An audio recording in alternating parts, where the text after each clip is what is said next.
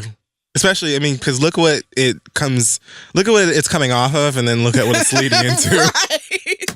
I mean, there were some parts of the movie I did not get. I was just like, this bitch is so weird. I mean, but I still love it. Like, I love it. I don't understand what you're doing. I love that I don't get it. The animated part, it was the little things that were in like the field. I was like, I don't know what the fuck this means. I loved all of that stuff because I feel like, first of all, it makes me want to go back and watch it again, and then like try to do my own weird poor man interpretation of what it is that she's trying to say. But I love the artistry, the different cuts, and all of the weird unexpected stuff. I can't remember which record it's for, but is it Dreams where they're like out in the front yard?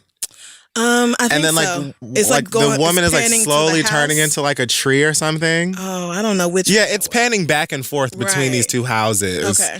And it's like, the bitch is so weird. I love it.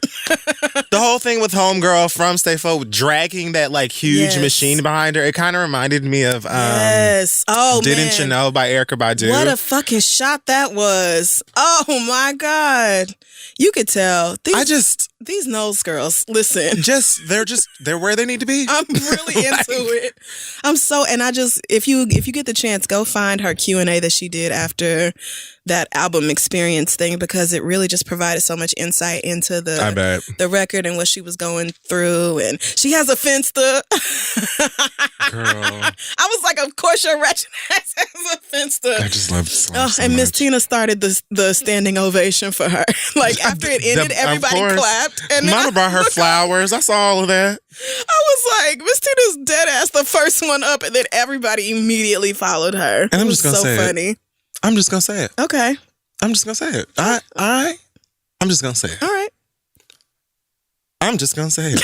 I'm just waiting. I want a Beyonce Solange album. Well, I think, deep in our hearts, we all do. We're just afraid to say it out loud. We don't want to anger them. I know. I said it. I just said it, and I am fully prepared for the universe to smack me back with a stay in your lowly fucking place. Mind your I'm just saying it out loud because it's the truth and all y'all know it. You know what I'm saying? We all want it. Just imagine, even and everything is love-sized package. A cute 8-9 records of their artistry just colliding. Fuck. You know what? It. No, I don't. I don't. I want it. We don't fucking deserve it. Well, that's this true. world is not ready for that type of I want art. It nonetheless. I want it, and I want it bad. Let's get Trump out of office first. Let's get to the other side of freedom, and then we can talk about some shit like that. We don't deserve that shit in this state of affairs. I mean, I take it we'll back. never deserve it, but I would love to see it. It would just be nice. Oh man, the two of them together. I'm such a fan. We'd just be happy when Beyonce put a caption on her fucking picture. You're speaking Niggas have been to us? losing their minds, right? Oh wow, queen of communication. Like Solange. We're desperate for any attention Beyonce will give us. It's sad. And I don't know what this is on the cover. I want it. what this is on that her thing on her head. On I her want face. I don't know what it is either. I'm like, go off, you weirdo. I want her to design my life. Just I don't know. Too much of this. Let's throw that away. Yeah. Just put this over here. I see where you went wrong. Here, just I see where you tried to go right, but I see where it fucked up. I just wish she could be the Miranda Priestley of my soul. Just come fix everything in my life, Solange. Thank you so much.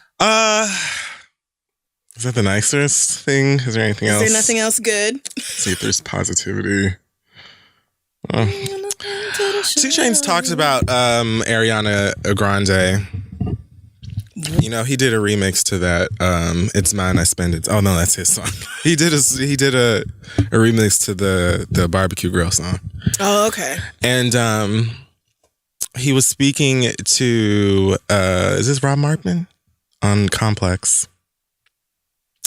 And they basically talked about how that came about.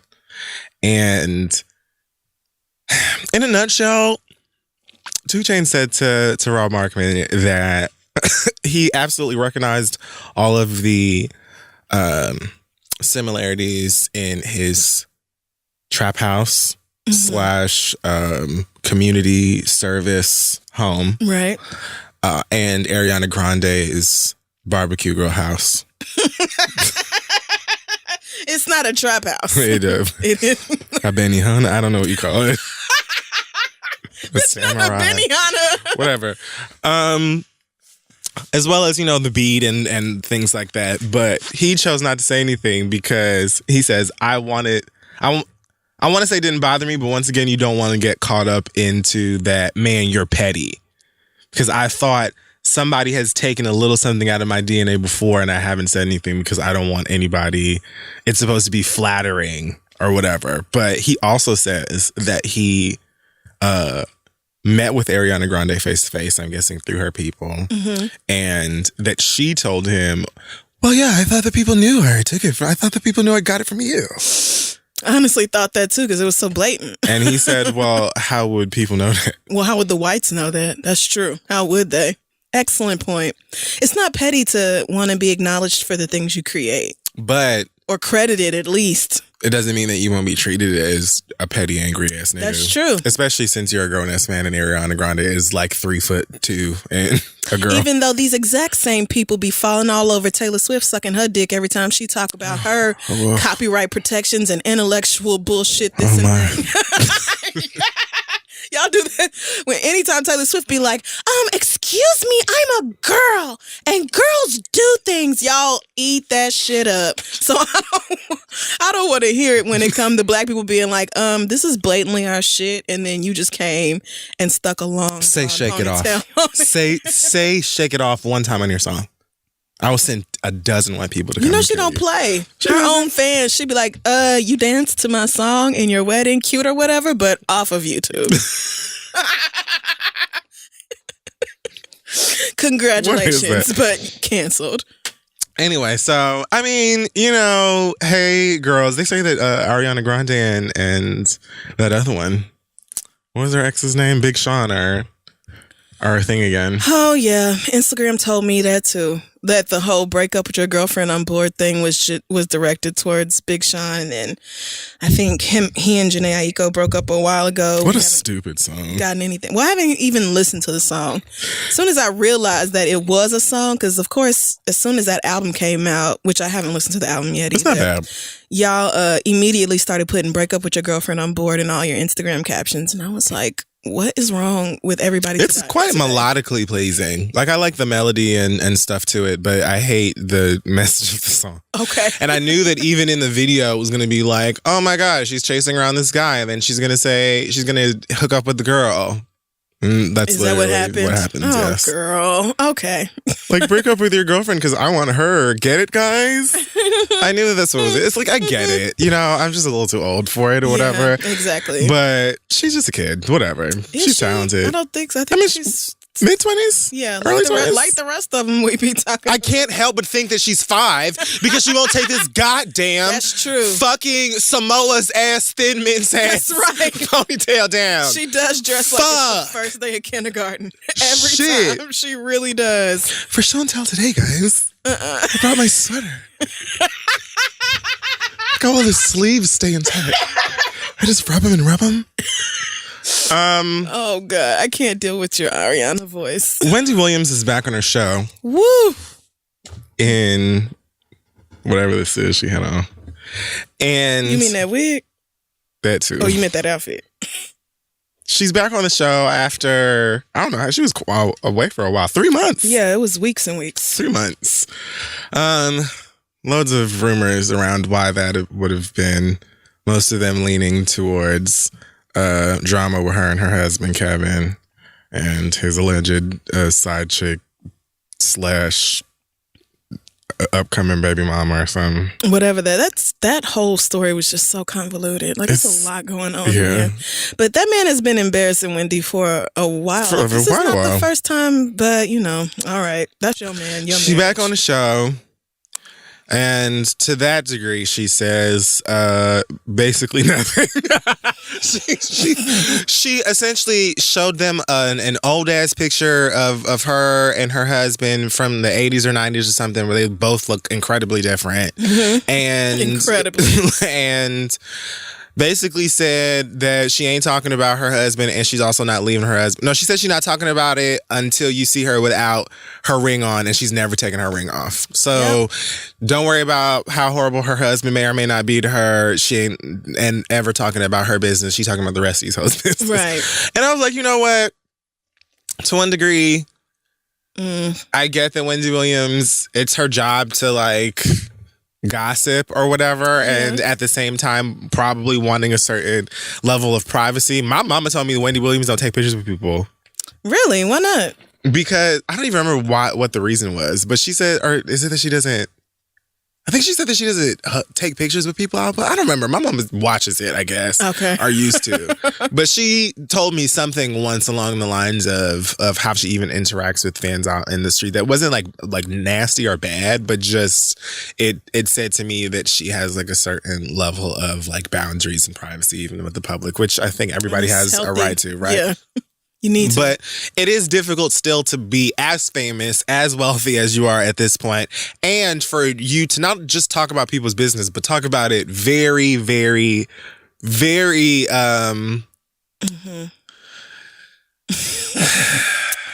It's What's the correct adjective here? Because I don't want to just say some bullshit. Yeah, it's not necessarily negative, even though it is negative.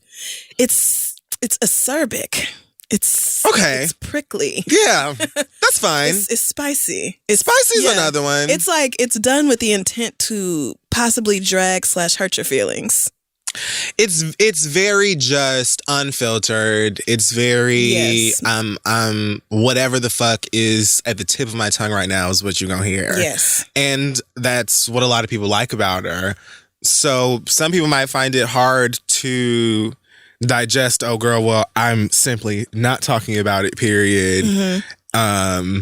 Moving on. Hey girls, I'm back. Yeah. I personally, and I'm not even a big, like, I don't watch a show like that. Wendy's another one I think I just appreciate as a black, working, successful person. A trailblazer. Yeah. In her own right, definitely. And I really don't really care too much about whatever the issue may or may not be with her husband, so I don't give a fuck about her not talking about it.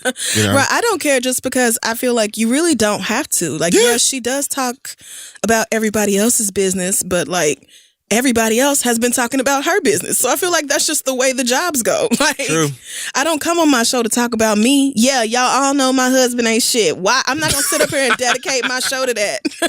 Well, we all going to sit here and talk about how Kevin has disrespected me over and over, got this bitch laid all the way the fuck up with a house and every damn thing else. If you know you ain't got no intention of leaving this nigga either, then what is there even to say? It ain't nothing. You know? Look, this picture, okay? This is it. That's who he fell in love with, and that's who I fell in love with. And yes, I had bangs. What else? This was before the titties and everything. He loved me without my titties. Like, okay, Wendy. What else do you want to fucking talk about? Kevin knows where the bodies are buried. That's all I had to ascertain from this. Because I don't even know if in these past 3 months they actually, made any ground on their relationship. Like, are things actually better? Is he not seeing that other girl no more? I think that she was not feeling well. I don't even think that her hiatus really had according to her, much to do with that. Like, I really don't know or care entirely why she was gone again, because I'm not like a dedicated fan, as I said. Yeah, no, I don't look at it regularly. I was kind of like wondering over the past couple of weeks, like, oh, well, why is she gone for so damn long? Right. Like, it's been a long time. You know, what's going on with that? So for fans of Wendy and for her and her business in itself, good for her. She might be having health. Remember, she fell out. Yeah. I assumed it was that. Halloween, yeah. So maybe it's complications. Who knows? But I certainly don't fault her for not being like, let me drag myself. Yeah, let me come up on here and talk about all of the thanks. The rest embarrassing. The rest of y'all are doing a good enough job of that. I really don't have to join in. Y'all have it covered, honestly. Nah. So. Yeah. Good. I mean, well, not good luck, because that nigga's awful. But I hope your health improves. And you're having a good time. Yeah. And thanks for the gifts and memes. Stay rich. So the second shut-in list, typically I put people on there who I'm either I may have once been a fan of theirs or appreciative of them in one sense, and I'm choosing not to talk about them because they have real issues, or I just feel like they're at a place where it would be either fucked up to talk about them because they clearly need help, or they're in like a dangerous place. But usually it's from a place of concern. I would put Kodak Black on that list because there's clearly something wrong with this child, but I don't give a fuck about him. Okay. For several reasons you could just Google. But he was at Live in Miami, where all kinds of poor decisions are made. But someone gave him a microphone because he's famous, and I don't know if he was hosting, it was his birthday, I don't know what the celebration is, but this nigga's in there without a shirt for whatever reason, and mess. I don't know if You Should Have Died When You Were a Baby is like his new diss. Is that like did you think that up all on your own? In this clip that was uploaded to the Instagram and the tweets, he says that like 3 different times. But at one point he says, "Where's Lil Wayne at? Where's Lil Wayne at?" and starts laughing. Niggas with him are laughing. And then he says, "Should have died when you was a baby." And you can even hear a couple people in the clip going like,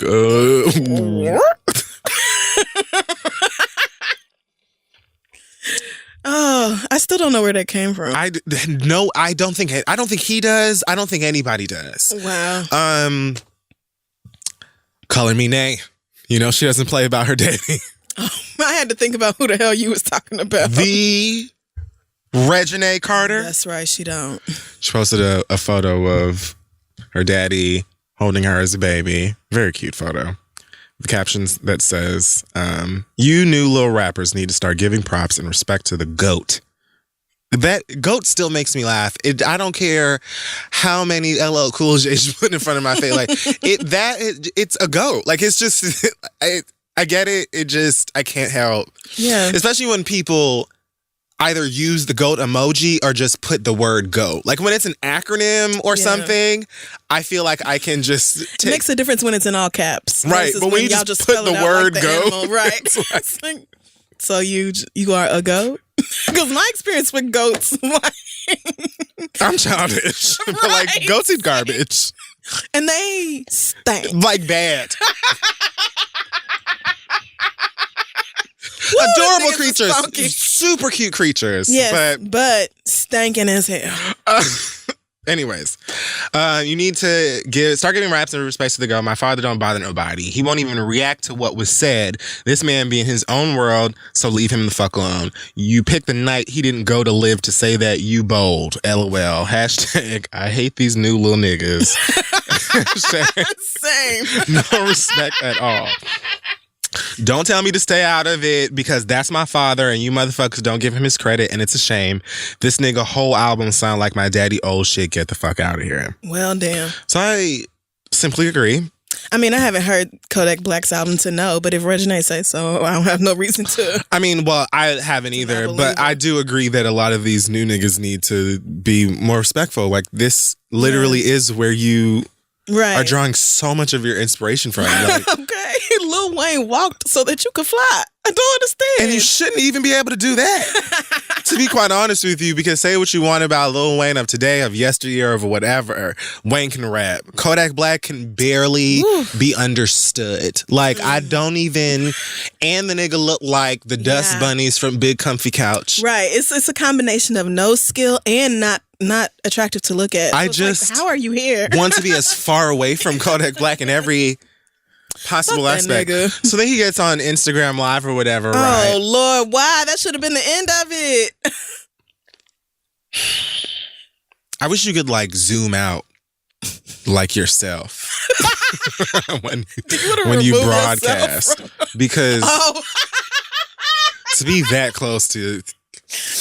You ain't shit. You want the option where you could just make it like on FaceTime, the little bitty box. Right, just woof. We're just going to minimize you because you're taking up too much of the screen. Ooh, you ain't shit. He basically went like, and I don't know much about this young man or care. I don't know if he's special, if he's high, what. But like, he's very clearly, if I gave a fuck enough to put him on the sick and shut in list, that's where he would belong. But I'm not going to do that for, again, several reasons. I believe that he's trash and this doesn't help. But anyway, he tried to downplay it and act like he wasn't being disrespectful. They told him that Lil Wayne was coming to show him love. And so it wasn't a disrespectful thing. You saying, hey, where's Lil Wayne? He should have died when he was a baby. What? Like, the rest of us are so confused by We this. don't understand, sir. We don't understand where it came from, why you would be mad at Lil Wayne, why you, like Regine said, you picked the one night that he wasn't at Live to say that shit. Anyway. Why, if you really had an issue with him, why you wouldn't try to handle that privately or at least keep the rest of us I don't out think of that it? he does. I don't think that Kodak Black knows where he is. Okay. You know, and I mean that. Yeah. I mean it. I know you do. He referred to Regine as Lil Wayne's bald head daughter on that same Instagram Live. Oh, Lord. Like, as if she was starting some mess. No, nigga, everybody has questions. Yeah. She took it personal because that's her daddy, and she's tired of y'all trying this. And nigga. it makes sense. And Lil Wayne is not finna get on Instagram. He's not. She's right.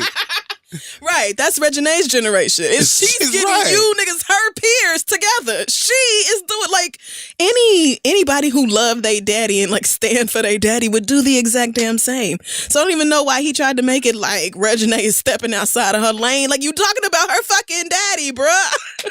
You know what you need? Get him out of here. Clarity. You need some, Mr. Daddy said, you need some stability around here. That's what you need. Yeah, Kodak Black need a lot of water and a long nap. I know for sure. That nigga need a detox because you got to be out of it. I know that. Girl. That urine is dark. It's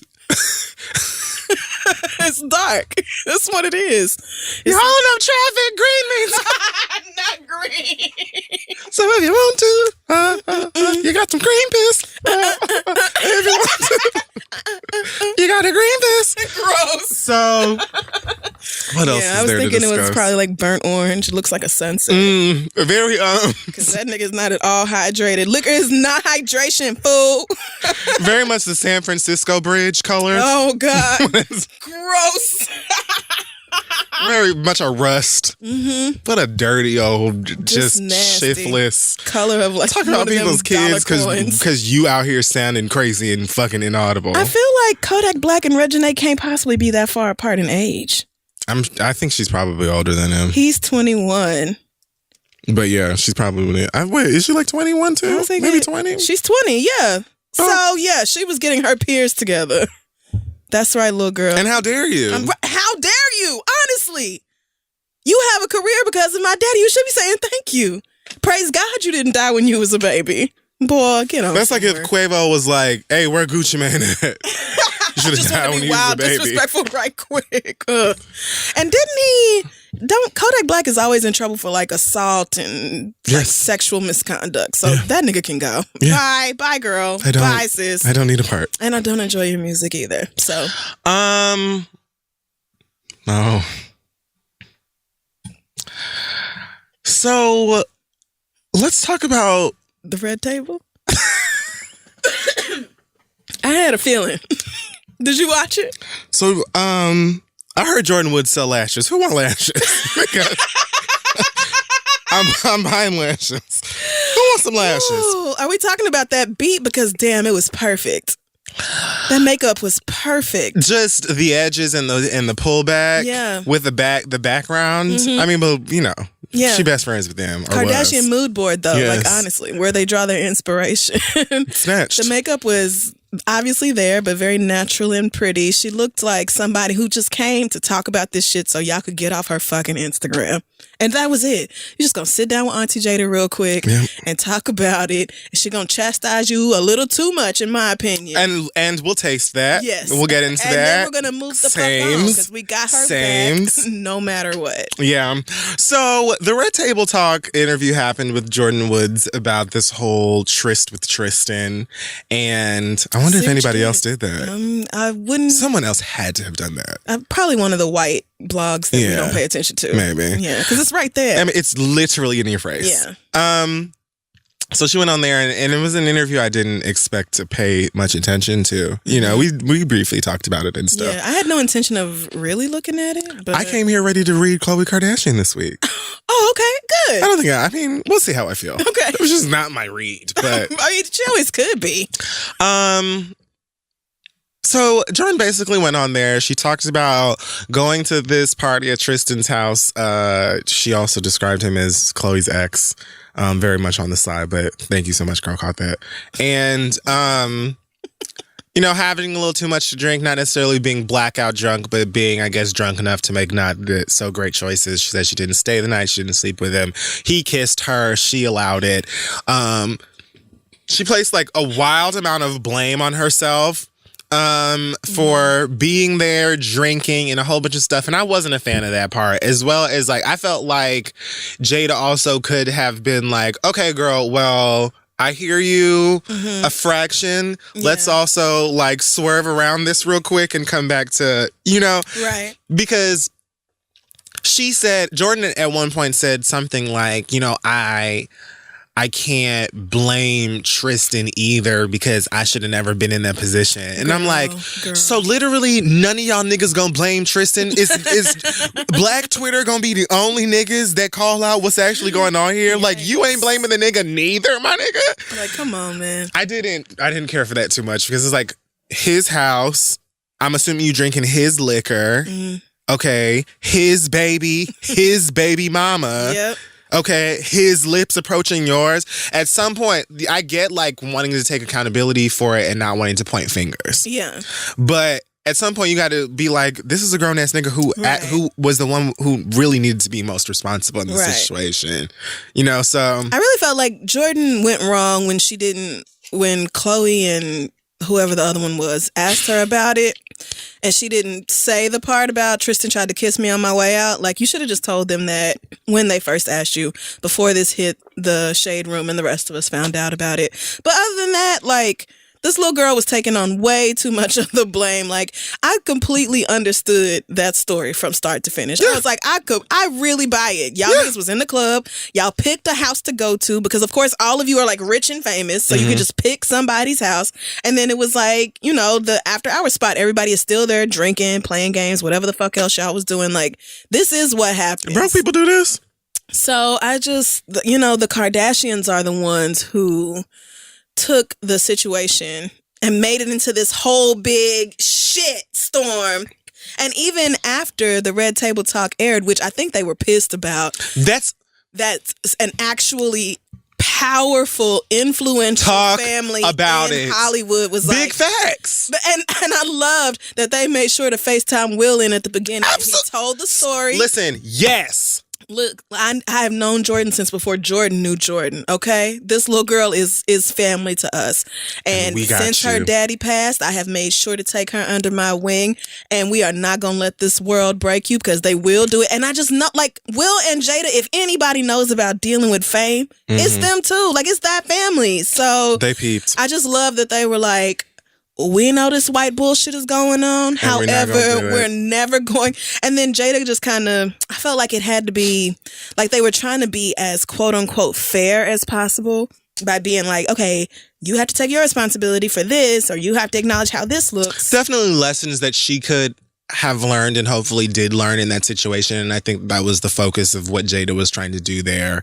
You know what I'm saying? So I don't really fault anybody for, my little pickiness about it. I think it was a good interview, and the intention was great. But yeah, like my thing with the whole drama of it is exactly what you said. So for those of you who don't know, Khloé's far too grown for this ass. This got bitch on is Twitter. Like 34 years old. 4. I don't even know exactly, but she's 30 something. I'm about to look it up. Chlorenthal. And you look 50. Kardashian. So she said on Twitter, "Why are you lying, Jordan Woods?" She is 34. If you're going to try and save yourself by going public instead of, which, like, it's right there. Like, it's right there. Like, you telling yourself, instead of calling me privately to apologize first, at least be honest about your story. Bitch. By the way, you are the reason my family broke up. The dragging began. It did. Like, that's where the dragging began, because how fucking late and birdish of you. Are you fucking serious, girl? Yes. You a grown ass, as Dessa says, you a grown titty woman. Yes, grown titty woman. This girl's 21. Right. And you out here saying that she broke your family up because your hoe nigga that we know is a hoe kissed her? He already in pictures with some other bitch, throwing the middle finger up. Like, I don't give a fuck. Simultaneously. I've been begging to be free. Khloé, what are you talking about? She followed that up by saying, Tristan is equally to blame, bitch. But Tristan is the father of my child. So? Like, that's exactly why he's not equally to blame. He's the most to blame. Right. Like, what are you... Overwhelmingly. Regardless of what he does to me, I won't do that to my daughter. What a dizzy... What the fuck does that... That doesn't make any fucking sense. No matter what he does to me, I won't do that to my daughter. You won't do what? Tell the fucking truth? Hold her daddy accountable? Is that punishment for that little girl? Oh my God, what a dumbass. He has been addressing this situation privately. Yeah, with other bitches. You stupid ass trick. Furthermore, he has not been addressed. He was the first person to address the situation by lying and saying that it didn't happen. Wow, nigga. She says if Tristan were to lie publicly about what conspired, which he did, then yes, I would address him publicly as well, which you did not. So I don't know why she thinks Jordan is lying. Why does she think Jordan slept with him? That's what I don't understand. You taking whoever's word over this girl that you claim you treated like a little sister? This is going to be my pre-read because I just feel it welling back up. Yeah. Let it out. First of all, how the fucking Black History Month, Women's History Month. That's right. Fuck dare you. Tell her. First of all, you are really on the internet opining over this nigga who is desperately crying out for the emancipation of Khloé. I should say. Right. He so desperately wants you to leave him the fuck alone, sis. And here you are talking about you not gonna say nothing to him because y'all are a family. And even though he disrespects your ass all of the goddamn time, you not gonna say anything because of your daughter, who will simply see it anyway. Because you think none of this is gonna come up? Like it's already out, girl. The nigga was cheating on you when she was still cooking. That's right. We all remember. Like this isn't even the first time this has happened. He's been blatantly cheating on her. Just cheesing, throwing up the peace sign to TMZ with different bitches every weekend. Not giving a damn. As this is happening and you're tweeting about it, he's at fucking Nobu, clinking glasses and drinking sake and shit with new friends and white people and girls and all kinds of shit. Just not giving a fuck. That nigga don't want you, and you know that. So this is what irks me about it, right? Because I fully believe they had not been together for quite a while. Okay, so Tristan was going to do him regardless. Even if they were together, he was still going to be a hoe because that is clearly who he is. Young, professional athlete. Of course he's gonna be a hoe. And has openly said before that he just loves hoish life living. He loves hoe living. Whole life is for him. Let that man hoe. That's what he wants to do. He does. He wants the whole freedom. He been trying to break a loose by blatantly hoeing around on you, and you just won't let him go. I believe that they have not been together. He fully kissed that girl, should not have done it, especially seeing the connection that she already has with the family. Right. But Khloé saw this as, oh, this is going to be the moment where I can fully go into victim route, you know what I'm saying? Start this up for the next season and destroy 2 Negroes at once. You know what I'm saying? But what she was not prepared for, like you said, was for Jordan to have a platform, a pretty respected one at that, with a family that we respect and have respected for longer than y'all. Right. That are also good at things. Yes. They can do many things. They have talent. They're good at the things they do. The parents as well as the children. Right. They are good at stuff. Everybody's talented. We like them because they provide things. Yes. Not to mention Jaden just gave Flynn a whole bunch of water. Right. We like them. We do. So you weren't prepared for Jordan because y'all are so used to going and collecting niggas that you feel like you can easily belittle, and the only fucking platform that they would have is the Shade Room via their Instagram live. Yep, that's right. Not Jordan Woods, though, ho. Not with Uncle Will and Aunt Jada. Because what the fuck can Chris Jenner say to Jada or to Will? Thing. No, Not a goddamn the fuck thing. I just got mad. I just got pissed. Nothing. No, niggas will ride. We will fucking ride. You got us fucked up. This is Super Mario Brothers, bitch, and you got a whole bunch of niggas to get through. Many levels before you hit that final boss. It's just not gonna happen. Everything. And you already know that. That's why Khloé came back maybe like a day later. The very next with day. the quick cleanup. Because niggas came for her after we, like, I really didn't give a shit about the story. Still don't. But after I saw Jordan get like emotional talking about her sister can't go to school, her family can't go outside because people are talking so crazy to them. I'm like, oh, and you grown ass heifers are out here inciting that shit. Grown ass women. And do you have any room to say anything? No.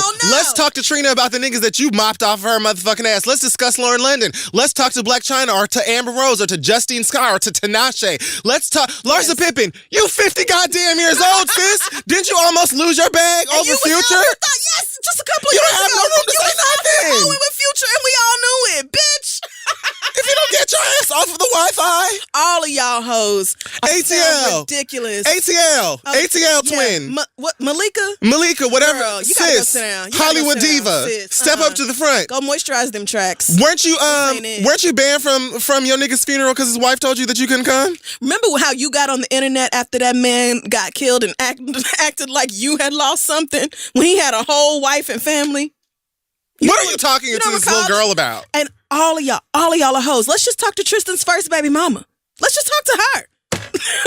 Let's just, like, none of y'all hoes who have been dragging Jordan Woods have any room to talk. I'm so blown by the audacity. Yes. Like, the nerve is what really fucks me up off of this shit. Y'all are so entranced and obsessed with blackness and the access to like black relevancy and having black kids and all of this shit. But you always want to surround yourselves with people with black people specifically, that you feel like when you are tired of or if they get on your nerves, you can easily take them down. You weren't ready for this goop. Like, you weren't ready for Jordan Woods to walk in there looking good, sitting in front of Jada. Looking incredible. So pretty. And honestly, not only do we believe her, let me speak for myself. I don't even give a fuck if she lying. Nope. She could have sat in that nigga's lap. She could have done a motherfucking spread eagle and tongued that nigga down. I still wouldn't give a fuck just because of the history, and I don't like y'all, and you would deserve it because look at the shit that y'all do. You on your own show talking about, people call you a nigga lover all of the day. I just love black cock. Get over it. Blah, blah, blah, blah, blah. Not to mention this picture that was just unearthed of you and these black girls chained up with you dressed like a pimp. Megan Good now married to a preacher. I can only hope that he just clowned her. Just rolled over the next day when this came up and was like, "This is what you was on. This is really the type of shit she was doing." So, no. Where my chain? The Kardashians weren't prepared for Jordan to have that layer of support. For Will and Jada to come out and say, "We already know how these people are, and we got you no matter what." And then, black folks, we just gonna rise up automatically for this little, she's 21. 20 fucking And all these grown ass bitches in their mid-30s and up. And we know you're cussing this girl out. You the reason my family broke up. Like, this nigga ain't been trying to break up with you 4 months. You act like we talking about fucking TD Jakes or somebody. Like some saved ass nigga. It's like, my goodness, Jordan, what did you do to this man? We all thought, not a goddamn thing. No, that nigga has been trying to escape for the longest motherfucking time. Mm-hmm. Girl, we been knew if it wasn't Jordan Woods, it would have been somebody the fuck else. That's but you thought that this was going to be something that you could whip into a great story for yourself where you could play the victim and you wouldn't be as embarrassed to exit out of this relationship. Right. Because it's very clear that the nigga just don't want to be with you, but you felt like this would be the opportunity to be like, oh my God, look what these horrible people did to me. All I have left is my baby. Girl, you better go change some diapers and love on that beautiful thing and leave us the fuck alone. Feel bad for you? You're still very fucking rich. Like, I don't, and you lose them how you get them, girl. You was hoeing when you got him. I don't give a fuck. You need to worry about why the tip of your birth canal smell like hot earring backs, and maybe then you and that vapuss could keep a nigga around longer than 6 to 8 weeks. Because Lamar said something in your pussy ain't right. Something crawled up there and died. You ain't rinsed out the crevices yet, and it's still up there fermenting in your shit, girl. Thermal earring backs. You need to let somebody rinse your pussy out. That's what you need to do. Go to the fucking doctor, girl. They can press down on your uterus or something. Get whatever's in there out, girl. Sauteed earring backs. I'm 36 years old. I cannot imagine blaming a 21-year-old for my relationship ending when my partner was out here willingly giving this dick to anybody who would take it for months. Bitch. Get these hoes the fuck out What of here. A bird. I can't believe anybody has sympathy for these bitches. I can't even. You gotta be the same type of bird. You gotta be that type of bitch who ain't never gonna blame your man for fucking up. It's always gonna be the woman's fault. And you say this shit like, oh, he's equally to blame. But no, girl, like, he's the one in the relationship with you. He is more to blame. But y'all hoes be so obsessed with keeping a dick around that you'll never want to admit that or acknowledge it. You can't say it. And oftentimes that can be said, especially when it's like a nigga who is like clearly trying to keep access and control and manipulate that same girl who is falling for it and blaming the wrong person or whatever. But you're talking about a nigga again who is like, I would simply like to be removed from this narrative. I just don't want to have nothing to do with the bitch. Yeah. Like, if she could just leave me alone so I could be a hoe. Right. Tristan not agreeing to do like Tristan and Khloé reality show. He ain't trying to go to marriage counseling, relationship therapy. He ain't trying to do none of that shit. He's trying to be out here fucking as many bad bitches as he can. Period. And all you doing is slowing him down. You and that baby. Because I doubt he check in too often with her either, which is a damn shame. Hope. But I would not be surprised. March 2nd, the very second day of Women's History Month. Started off right. Khloé said, this has been an awful week. And I know everyone is sick of hearing about it all. Yeah, we are, bitch. I'm a roller coaster of emotions and have said things I shouldn't have. Honestly, Tristan cheating on me and humiliating me wasn't such a shock as the first time. The first time we heard about? Right. Or the first time it actually happened? What's been harder and more painful is being hurt by someone so close to me. Someone whom I love and treat like a little sister. But Jordan is not to be blamed for the breakup of my family. This was Tristan's fault. I have to move on with my life and count my blessings, my family, my health, and my beautiful baby true. That's what you should have said from the very fucking beginning. That's what you should have just said. And one would hope that a 34-year-old grown-ass woman with a clearly dog-ass nigga would just say that for like that. You would hope that would be common sense. Because you're too old for this. This, it's your fault, bitch. My man. That is shit I would expect two 21-year-olds to do because y'all are young and don't have no goddamn sense. But Khloé Kardashian is grown. So it just was ridiculous all the way around. Team Jordan. So, Kris Jenner like dodged into the room with a publicist and said, Khloé. The spooks are mad. The spooks are mad. Quick, do something. Kris would have let that shit. She would have let them drag Jordan for the rest of eternity if the Smiths had not stepped in. I really believe that. Absolutely. Full-fledged merch and 100%. all. Like, Khloé Kardashian, 100%. torches, and pitchforks. That's right. They're also saying Travis Scott, he canceled his recent concert. Did he? Rumors of cheating on his baby mama. Damn, he canceled his show in his Tulsa Instagram. too. Oh, did he? Well, who thought Travis Scott was being faithful? I don't know why. I saw someone on Twitter say that, this goes to show you how a lot of white women or quote unquote, like, I was going to say exotic. I just hate that term so much. Yeah. Like racially ambiguous women. There you go. Who either have or buy black features. How they feel like they can then loop these dog ass niggas in, but they won't be treated and like disrespected the way that black women will. And it's just like you really had thought.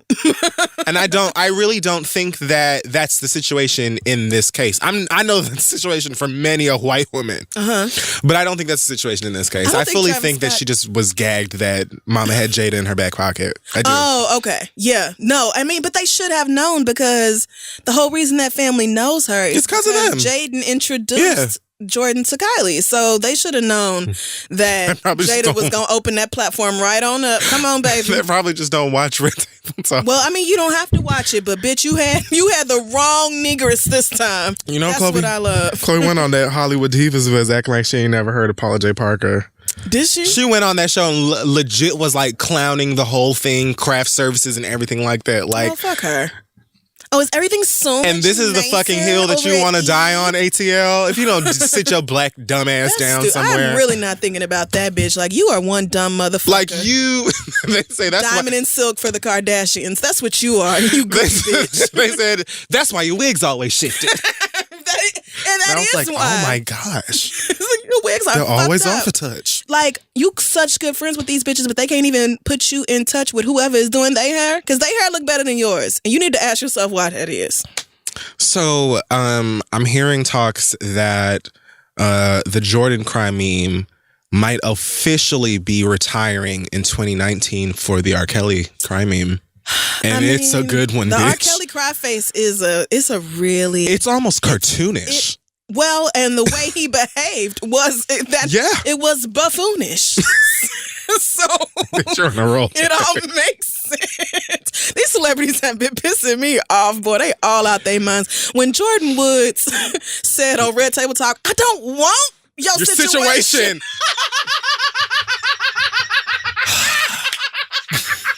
I had to pause the computer. I had to pause it. Jordan was like, bitch, I don't want to have no fucking newborn baby at home. What a daggerish read. What a with this dumbass nigga who I done watched cheat on you over and over, bitch. I'm not stupid like your grown ass. Stealthy, cutting read. Oh, nigga. Woo. Chile. All right. R. Kelly. What else is there even to say? First of all, before you even talk about his buffoonery again, let me just point out that he got picked up again over just a few hours ago. Literally a few hours ago, $170,000 in back child support for Andrea Kelly's kids. So back in the clink he goes.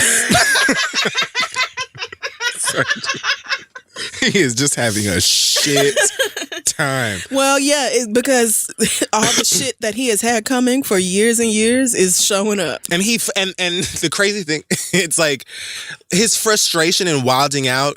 It seems to be because he really thought that he just beat it. Yeah. Because he keeps referencing that he beat this case and y'all can't. Gayle was like, you were acquitted. But fine. Gayle's like, let's be clear. It's not like you presented a bunch of counter evidence and won. I stand. That girl just wasn't willing to testify. And that's why you got acquitted. That was it. Because they couldn't prosecute you without her testimony. I'm going to name them. She was like, I'm going to name them.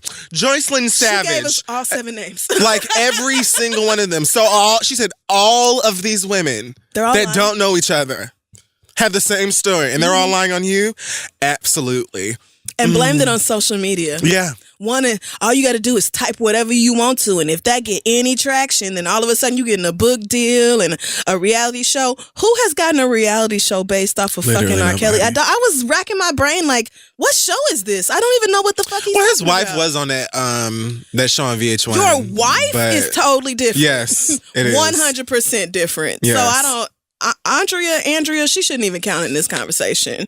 Like, that's not the same at all. We talking about these girls who in the recent past have said R. Kelly did these things. Like, so we just supposed to and he really even outside of those 7, we're talking about like in your current case four specific. Right. Yeah. Right, no, these 4, right, are the ones who are like ultra recent or whatever. But she's naming these girls, right, who were in the documentary. None of them were Andrea. So they're all lying. They all just, and he really tried to make it seem like, the bitch went viral on Twitter, and so now everybody else is jumping in like, me too. Like, no. She asked him, they're lying. Like he kept maintaining that all of these women are lying on him, and I think he's just blown away that because. He feels like, what the fuck was that? So many fucking films. There was a lot of quotes. I was going to say, like... in my way past. It's like he is just blown away by the fact that he's in this position again. Yep. He thought that he got away with it. And because he so, like, easily got away with it, too... felt like he could continue doing the bullshit and nobody was going to hold him accountable. He never... When she asked him, have you ever slept with... like underage or something like that. Like, he danced around that question. So I said earlier I wasn't going to talk about my other situation because of my new situation. But I just want to say that, like, y'all trying to bring up my past and make it into now. Yeah, because you still doing it, nigga. You still doing it. Sir... I think R. Kelly, you know what? After I watched, because I watched all 3 parts of what aired today. I think more is coming out later this week because it really was a long sit down with Gayle, and I can only imagine the fun they had editing that. He said that I think specifically Joycelyn's parents, he like said that they basically sold her to him. He was like, so how come it's only a problem now that y'all not getting paid? And it's like, so you're admitting that you were paying these people to like lease their daughters? Like, what? That's not. Do you even realize that's sex trafficking that you're talking about? Like, you can't. That isn't legal. You can't do that. You can't hold people against their fucking will and have these. It's just you're going to jail. You are going to jail. And I just have to. I know R. Kelly's broke because no lawyer who was getting paid would let you go on TV and talk to Gayle King in the middle. I know when his publicist came out after he had that full-on tantrum, that nigga in his head was probably like, God damn, I gotta be on camera. The makeup artist dabbing all that sweat and shit. I was like, Robert is performing. Right, he's like, and I want them to keep the cameras on while they're doing this. You can't keep doing this to me or whatever. And Gayle was like, yeah, we're rolling. We're not like... Gayle was like, all right, Robert, like an elementary school teacher. I need you to talk to me, okay? It don't make no sense for you to just be sitting there waiting at the camera for hours and hours. Her patience, top notch. I cannot. A mother, an interviewer. So good. And it's just like, it's another part of the reason why the Michael Jackson documentary is so difficult for me, bro. Because, again, as I said before, this is a nigga who, first of all, R. Kelly, I love how he said there was not one positive thing that was said about me in that documentary or whatever. Nigga, like the first half hour, 45 minutes of it was basically an R. Kelly documentary. Right. It was just like, this is where he grew up. He was so brilliant, although the nigga couldn't read or write. And, you know, he went through some hard shit and, you know, he was so smart and blah, blah, blah, whatever. The teachers, family member, you legit are delusional. Yeah, you know what I'm saying? But not only did you have people who did say nice things about you, most of those people who knew you very well, either because they were related to you or knew you when you were a kid or worked with you from the beginning of your career, a lot of times we're trying to defend you and ended up incriminating you even more simply because how can they not? The truth is just the fucking truth. Right. And there's not really much way to dance around that, especially since you have dangled the bullshit in front of the faces of people for so long thinking that you could get away with it, right? Versus this Michael Jackson documentary, which they got some nerve for this shit being 4 motherfucking hours. My Word. I've only seen part 1 because it aired when I was gone to the thing. Right, so I I've had only to seen watch the it first on part demand. too. Yeah, but that, yikes, woo! It's rough. It is. It's rough, and I feel like, again, I don't have there's nothing blocking me from receiving what could be the truth about Michael Jackson possibly being an abuser, a pedophile, a molester, any of those things. I would want to know, you know what I'm saying? But it's just harder when the nigga dead, so he can't even defend himself, maybe even possibly doing something like R. Kelly just did, which is like, oh, fuck, like, do you know that you're making yourself look bad? Like, you're still doing it. Or even friends or family of him. Like, I don't know, because some of it is like, eek. But For then... me, it was it was knowing how abuse goes. Knowing that people who are abused oftentimes do not even know that abuse is what it was. Like, you can be fully an adult and realize that what you experienced as a child was abuse. Right. The whole Wade Robeson, it gets very murky because people already don't want to believe victims. And then when victims turn in one way or another, like the story changes, they become even less credible to people. Right. But this is 2 different families, 2 different mothers, and these people are giving details. That man still has the ring from the play wedding that he had with Michael Jackson. Like, that is deeply disturbing. These stories are incredibly disturbing. And I will say that as an adult, and especially looking at the first part of this, as much as I have been a fan of Michael Jackson all my life, there are certain things that I'm not, like, I don't know how you can watch that and be like, them kids is lying, or those people, these 2 boys have invented this experience that they had. I just don't really, especially when you look at how what Michael Jackson did could so easily be named as grooming. Like, you brought these people on tour with you. You, like, opened up your home to them. It was this huge ass, like, amusement park ass place where parents and kids could easily be separated for a long time because the parents are wandering around like, holy shit, I'm at Michael Jackson's house. My kids are fine, playing with the fucking toy donkeys or whatever. All the times, like, the audio recording where Wade was interviewing Michael and he was like, what was the best part about being wherever they just came from? And Michael Jackson said, being with you. And he was like, when are you happiest? How do you feel when you're on stage? And Michael's like, being on stage is like being at home. I could live on stage and I'm just happiest when I'm on stage and when I'm with you. And I'm like, what adult says this to a child? Yeah. It's creepy. You listen to it now as an adult and knowing the things I know about abuse and about abusers, it's like, I can't just dismiss that as people hating on Michael Jackson. I can't. That stuff, though, it's always been like, I think for a lot of people, especially fans, is like, it's creepy. Is it criminal? Well, the things that they talk about, because there are situations are criminal. Like the Michael Jackson jacked off and looked at me from behind, and performed oral sex on me, and I performed it on him. That is criminal. But it's like, I mean, we have a tape of R. Kelly doing it. That's a huge difference. Like, we haven't seen Michael Jackson. Sure, but I don't know. It's just it's harder. It's rougher for me to like process that than like this situation with R. Kelly or whatever. But I can't say that I don't believe either one of them. It's just the way that whole thing was produced to me. It was difficult. It was hard. Because it's incredibly disturbing and I was fully prepared for it to be disturbing. Right. But also just because of the way that it's produced, I just wish that there was more to it. I just wish that there was more like, I just wish there was just a little bit more insider information from like all aspects to really get like. Well, I don't know, because I feel like this was supposed to be the story of the victims and their families. Like, it wasn't really supposed to be this well-rounded, like, you decide, how you feel about it type of production. It was supposed to be this is the truth of what happened to us. Now, of course, I don't know for a fact whether what they are saying is true, but I will say the details that they gave made me extremely uncomfortable. And a lot of the things that, because I remember the first trial, people were like, oh, Michael Jackson's just weird. Michael Jackson, you know, he's so fucking famous. Of course he's weird. And I'm like, yeah, of course he is weird. I will give you eccentric and like different. But who invites 10-year-old boys to sleep in the bed with them? 10-year-old anybody. Nobody in their right mind wants to share a bed with kids because kids sleep fucking crazy. Like, nobody wants to nobody invites kids into their bed.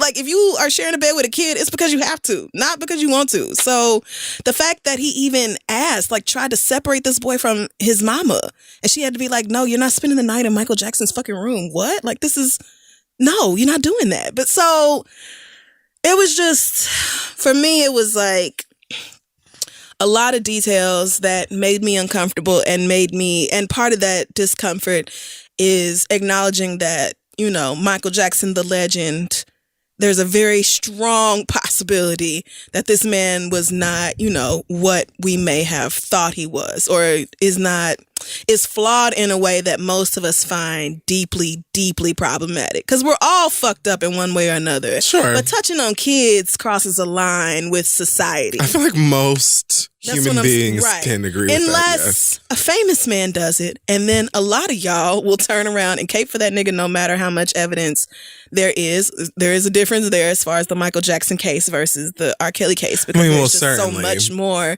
there to, like, there's so many more people coming out about R. Kelly. There's so many more witnesses. But I just definitely, I walked away from part one like, a lot of the people, this is fucked.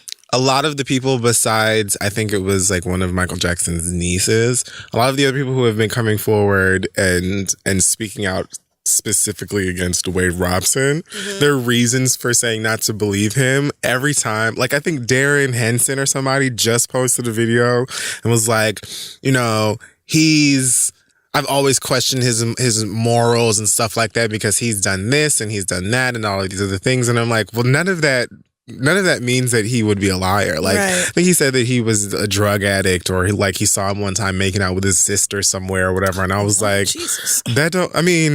Okay, not great things, but that doesn't mean that he wasn't abused, especially as a fucking kid. I mean, and how do you... Those things could be connected. And how do you, even if you do think that about Wade Robson, how do you just discredit the other boy's entire experience? Right. So, like, he's saying the same shit happened to him. So it's like, come on, man. Like, it don't look good. I didn't like it either, but it is very, very hard to watch. I mean, it is what it is, and there are no idols. Like, it's another reminder to not put these celebrities up on some kind of godly pedestal, because they are all human beings. Celebrities, especially celebrities to that magnitude, are often more fucked than the rest of us. Yeah. You can't imagine. Right. I mean, and being famous from the time that you're 4. And Michael Jackson and R. Kelly are both victims of abuse. Severe abuse. They are both. And it just doesn't... When Gayle brought that up to R. Kelly, that whole segment where they talked about his sexual assault, that's when my heart broke. Because she was saying, you know, it's well documented that this happened to you in your childhood. Do you think that's had an effect on you? And he said, absolutely not. And she said, Robert... Like, nigga, please be serious. And then he was like, I guess it has, but, you know, not in the way people might think. I don't even, with R. Kelly, again, I don't even think that there's like an act. I think that he genuinely is believing the things that he's saying. Right. I think he's that deep in his trauma to where the world he has created is the real one. It's the real one. And in R. Kelly's world, he's really not doing nothing wrong. I truly believe that he thinks that. I really think R. Kelly needs some deep, it comes out in the things deep help. It does. That he says. It does. And him very clearly being so emphatic and like sticking to it so hard. It's like, nigga, you don't even see like you're actually digging a deeper hole for yourself. But you don't realize that because you don't think that you're wrong in any of that situation. But you are, nigga, and you got to deal with the consequences of the stuff that you're doing. And again, I believe that you don't think that you're wrong because you've been supported in it and you've gotten away with it for such a long time because it was treated as something to hide. Yeah.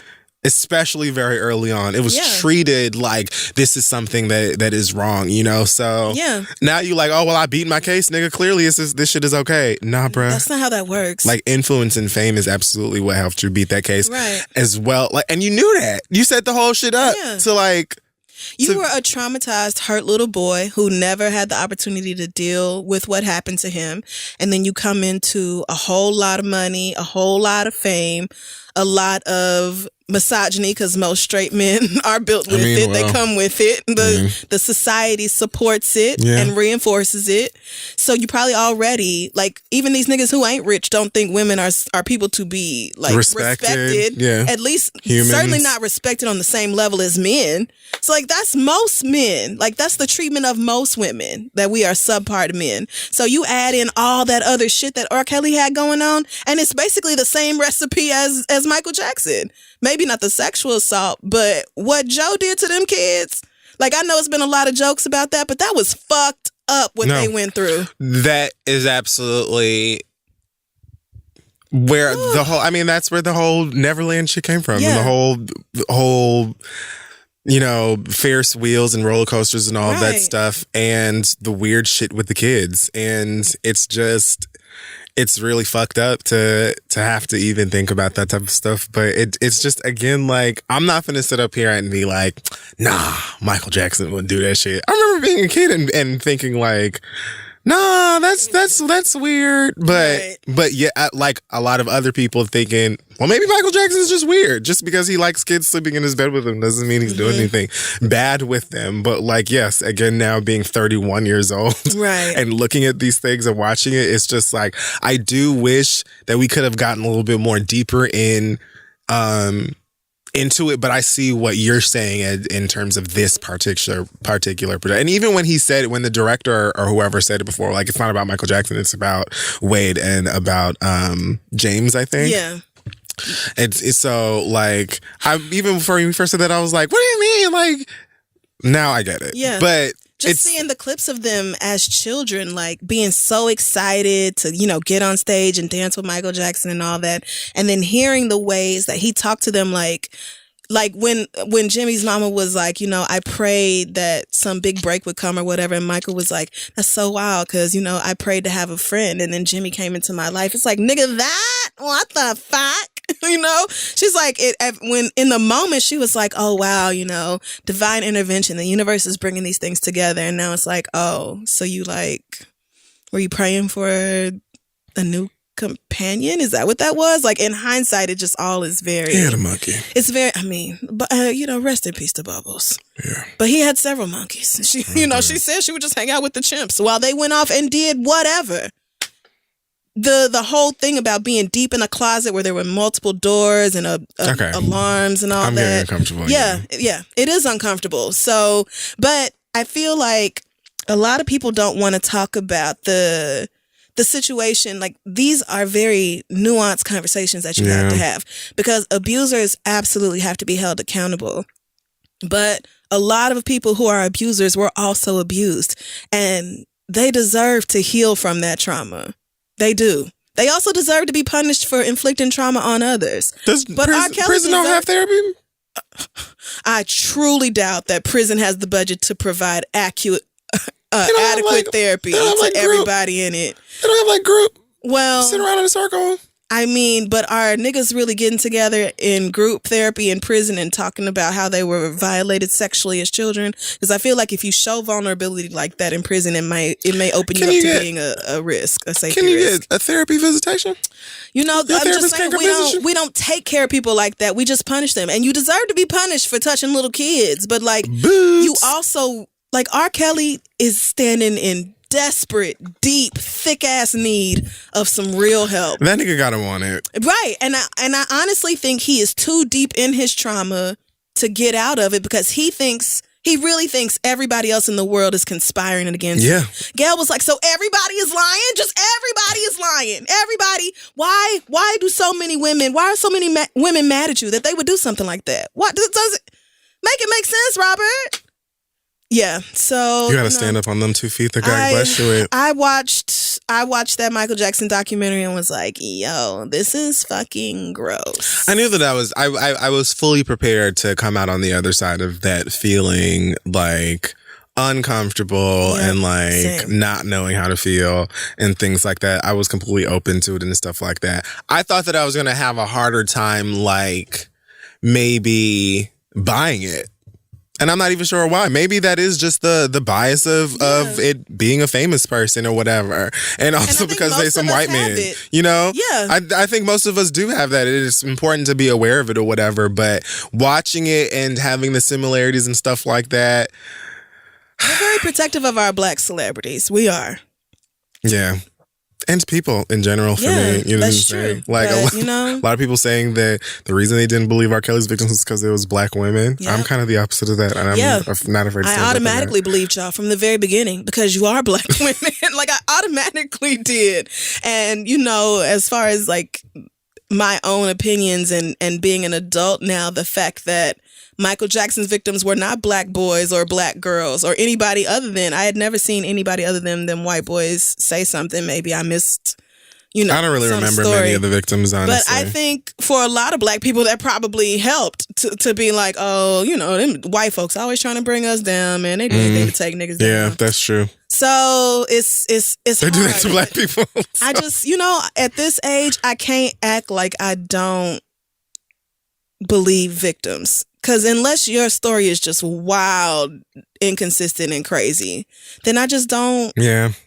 They had too many details. When he pulled out that little ring and it wouldn't even go, like it was a child-sized ring, I was like, oh, I am fully disgusted at this point. So, I mean, but Michael Jackson is no longer here. R. Kelly is. That's why I'm choosing to focus on that nigga, because he got to go. If you believe the things that I believe in, then Michael Jackson's got to have a... I mean, yeah, you can believe whatever you want to, but with somebody over Michael his Jackson's story is over. Yeah, R. Kelly is the one who's still here. Poor Gayle had to go to Trump Tower and interview him. Yeah. Oh my gosh, I forgot that that's where the nigga lives. He lives in Trump Tower. I was like, yo, one rapist to another. Oh God, I know. Gayle, girl, she had to sage her whole spirit. Can we send Gayle a basket? Where can we send? Can we afford Gayle basket? She had to go sit in one of Oprah's hot springs and purify her body. She had to get it off me. Oh my God. Like on Zelda where you go in the hot spring and your hearts come back. A damn idiot. Bitch. She sat in that water and her heart started coming back. Doop, doop, doop, doop, doop, doop. Did you see the Game of Thrones trailer? I did, bitch. Woo! I'm shaking. I'm worried. My core. I don't. Worried. My girl Arya looked like she was crying, running, blood on her face. I'm like, oh, this ain't right. No, this ain't how it's supposed to go. They will kill anybody. They don't care. They will kill anybody. I'm not ready. Who do you think's gonna sit on the Iron Throne? I don't know. I kind of feel like it's gonna be the bad bitch White Walker. What, the Night King? Yeah, I kind of think it's going to be the Night King. You know what? I think I sort of just want it. If it's not Arya, then I do want it to be. Well, if it's, I would like it to be either Arya or the Night King. I would like it to be anybody but Cersei or the Night King. It's definitely not going to be Cersei. I would just be surprised if Cersei does not die, but she's not going to be like just sitting on there at the end. Okay. If she makes it out alive in the end, I actually wouldn't be too shocked by that, because she's kind of like. She's the villain that like you. She's smart. You hate, but have a tiny bit of respect for. I mean, I do, because she is so willing to kill anybody. Just to make a point. She blew up the Sept. Her bad bitch levels are just kind of unmatched. Her own daughter-in-law. She was like, I'll kill the whole fucking family. Don't care. It don't mean nothing to me. Don't care. All of y'all can go. Because how dare y'all embarrass me, even though I deserve to be embarrassed. Yeah.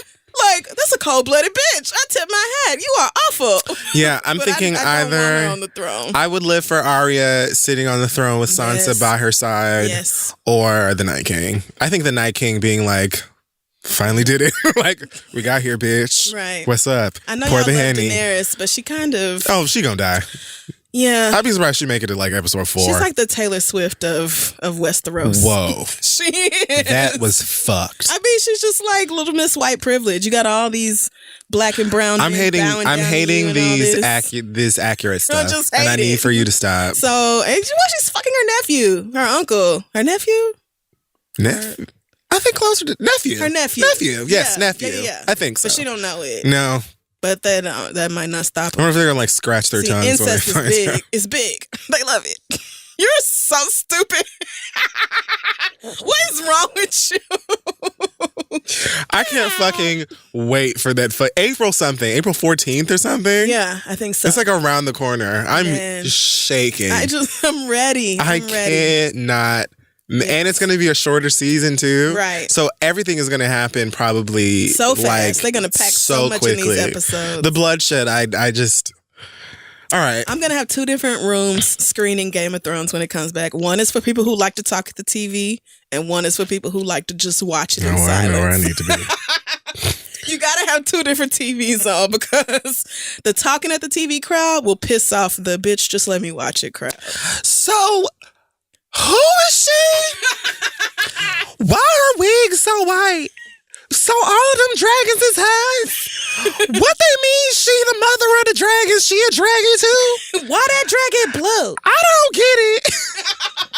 No, don't bring your I ain't never seen the show before and I love to ask questions during the movie ass girlfriends and nobody's Game of Thrones watch parties, please. You've had like 2 years. The bitch will get cussed out. Like, to just binge. don't do it. It's not even that Go long. on HBO Now or HBO Go. Just like you can sign up for HBO independently of anything else at this point and just go binge watch it, girl. Just because this is insane. Not one season is more than 10 episodes. And I really don't understand how people are like, when is this show going to pick up? When is it interesting? I thought it got interesting the moment that brother and sister pushed the boy out the fucking window. Episode 1. Because he caught them fucking. I'm like, that ain't enough drama. That was for a you? pretty immediate gag, but I was just saying yesterday, like, people warned me.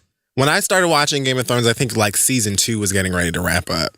But people warned me it starts a little bit slow. I'm already into the whole Not if you ask me. fantasy, whatever shit. I mean, look at me. Yeah. So, I was already kind of into the story by the time Ned had gone back to where whatchamacallit and was like working for the king and shit. I was getting into the story.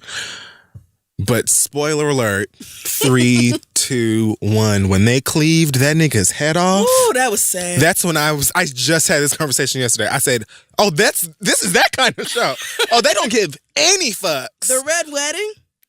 No, nigga. Because I fully thought Ned Stark was like main character, 6 seasons of this dude. And they were like, nope, bye. In front of his baby. I was like, oh. In front of both of them. Right. Sansa just didn't know Arya was there. Right. Woo. And then it was like, what does the family do now? Right. Anyways. It's a lot. Like Anyway, very excited for primed and ready for Game of Thrones. All right. That was Hot Tops. And I don't know how we get away with this. Like, what the fuck? I don't know. Hot Tops, New Jack City. Let's take a break and we'll come back. Hey, y'all, Article is an online-only furniture company that offers beautiful, modern, well-made furniture designed with Scandinavian simplicity in mind.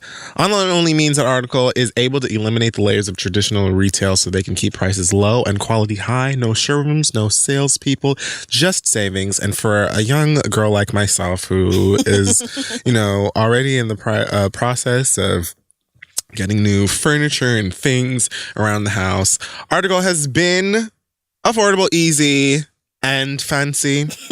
And Article is serious about shipping. No matter how many items you pick, every order is shipped at a flat rate of $49. In-stock items can be expected in 2 weeks or less. An Article even offers in-room delivery and assembly assistance. Because I don't know about you. Sometimes, if I just want a nice little stand or a couch or something like that, I don't want to wait 3 months for the thing I need to sit someplace. Right. I need a place to put my things. And I will gladly pay for somebody to come actually set it up in my house, because a lot of times me trying to put that heavy-ass furniture together, girl, it's not going to work out. I actually went to Article for my new bed frame, my dresser and matching side table in the bedroom, and now I'm getting like a little bench. Sometimes you just need a bench randomly in your home. Adventures are needed. Everything on Article is so cute. So if you are in the market for new furniture, you need to go on over there. Article is offering our listeners $50 off your first purchase of $100 or more. Just go to article.com/read. That's ARTICLE.com/READ. And the discount will be automatically applied at checkout. Article.com/read to get $50 off your first purchase of $100 or more. Get something cute for your house, girl. All right, let's move on. Okay, so it's time for us to do some listener letters. It sure is. Send your questions to asktheread@gmail.com. We may just read them aloud on the show. Our first question this week comes from Cherub. Cherub says, here's a quick summary. My man fucked my friend and gave me her STD. Whoa. Oh, hey. We've broken up, but I still live with him and I haven't confronted my friend yet. I started dating this man back in 2016, and he was pretty much perfect. We've discussed marriage at length, and in October of last year, we moved into a new apartment with both of our names on the lease. It's a luxury building in expensive-ass D.C., so the rent is steep. I'm sure it is. Yeah. But together, we can comfortably afford it. Okay. The problem is that one of us needs to get the fuck out of this apartment before I explode. I'm sure. My best friend invited me to her house a couple weeks ago saying she needed to tell me something important. I was barely out of my coat before she said, karma got me good. I fucked somebody else's man and now I have an STD. Knowing it's your man? I sat with the bitch like it was Crystal's couch trying to calm her down as she battled her guilt and rage. I was listening to her cry about how embarrassed she was and how much she needed to grow from this. She also described her symptoms in detail, though she wouldn't tell me who the man was. A few days later, I started showing symptoms similar to those she described. This came as a complete shock to me because my boyfriend and I had just gotten tested 2 months ago, and to my knowledge, I was in a monogamous relationship. Once I started recognizing the symptoms, I confronted my boyfriend. He denied it at first, but I ran his ass up and down this apartment until he confessed. The cherry on top was him showing me texts between him and my best friend confirming that he slept with her. Oh my God. After some acts I'm not exactly proud of, I broke up with him. Let's talk about the acts. She didn't go into detail, but I'm sure they were violent or destructive. The problem, of course, is that we still live together. Our landlord denied my request to sublet. Neither one of us can afford to break the lease, nor can we afford to move out and pay 2 different rents. I can't sneak anyone in as a subletter because security is intense and they would recognize a new person coming in every day. I also have to figure out how to deal with my, quote, best friend, end quote. I'm so enraged. Having to look this nigga in the face every day makes it so much worse. To top it off, she still tries to hang out and play nice while he's constantly trying to apologize and fuck like we didn't both just finish the same Of course, this nigga, what? The blood clot. Are you? Every day I'm getting closer to just beating everybody's ass. Please help. Cherub.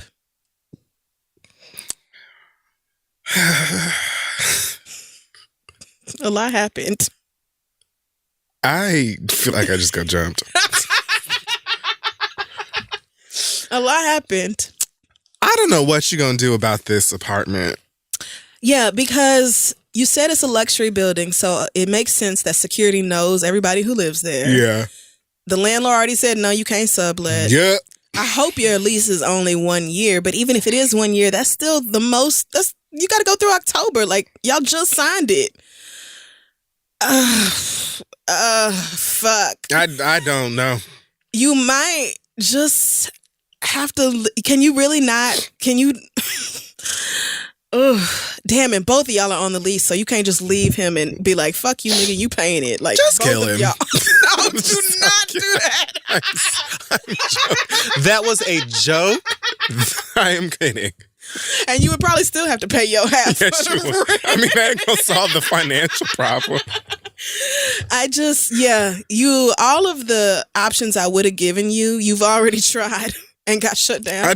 I don't know where else. I don't know what to do. Boundaries.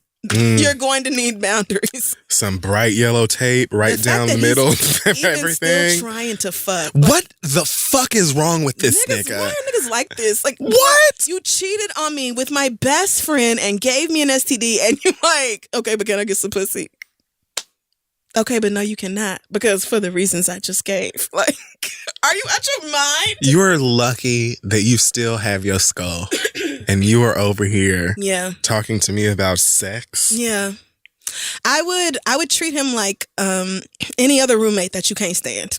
It's probably the best you're gonna be able to do at this point. Yeah, the fact you can't move out and pay your half of the rent plus rent in a whole new place. The landlord won't let you out. Right. This is a nightmare situation. Blows. I read this like, this is why you never move in with a nigga. But it's not supposed to be like that. You're not supposed to be like, I close myself off from opportunities because niggas don't know how to act. But you're safe. That's what you're saying. But niggas really don't know how to act.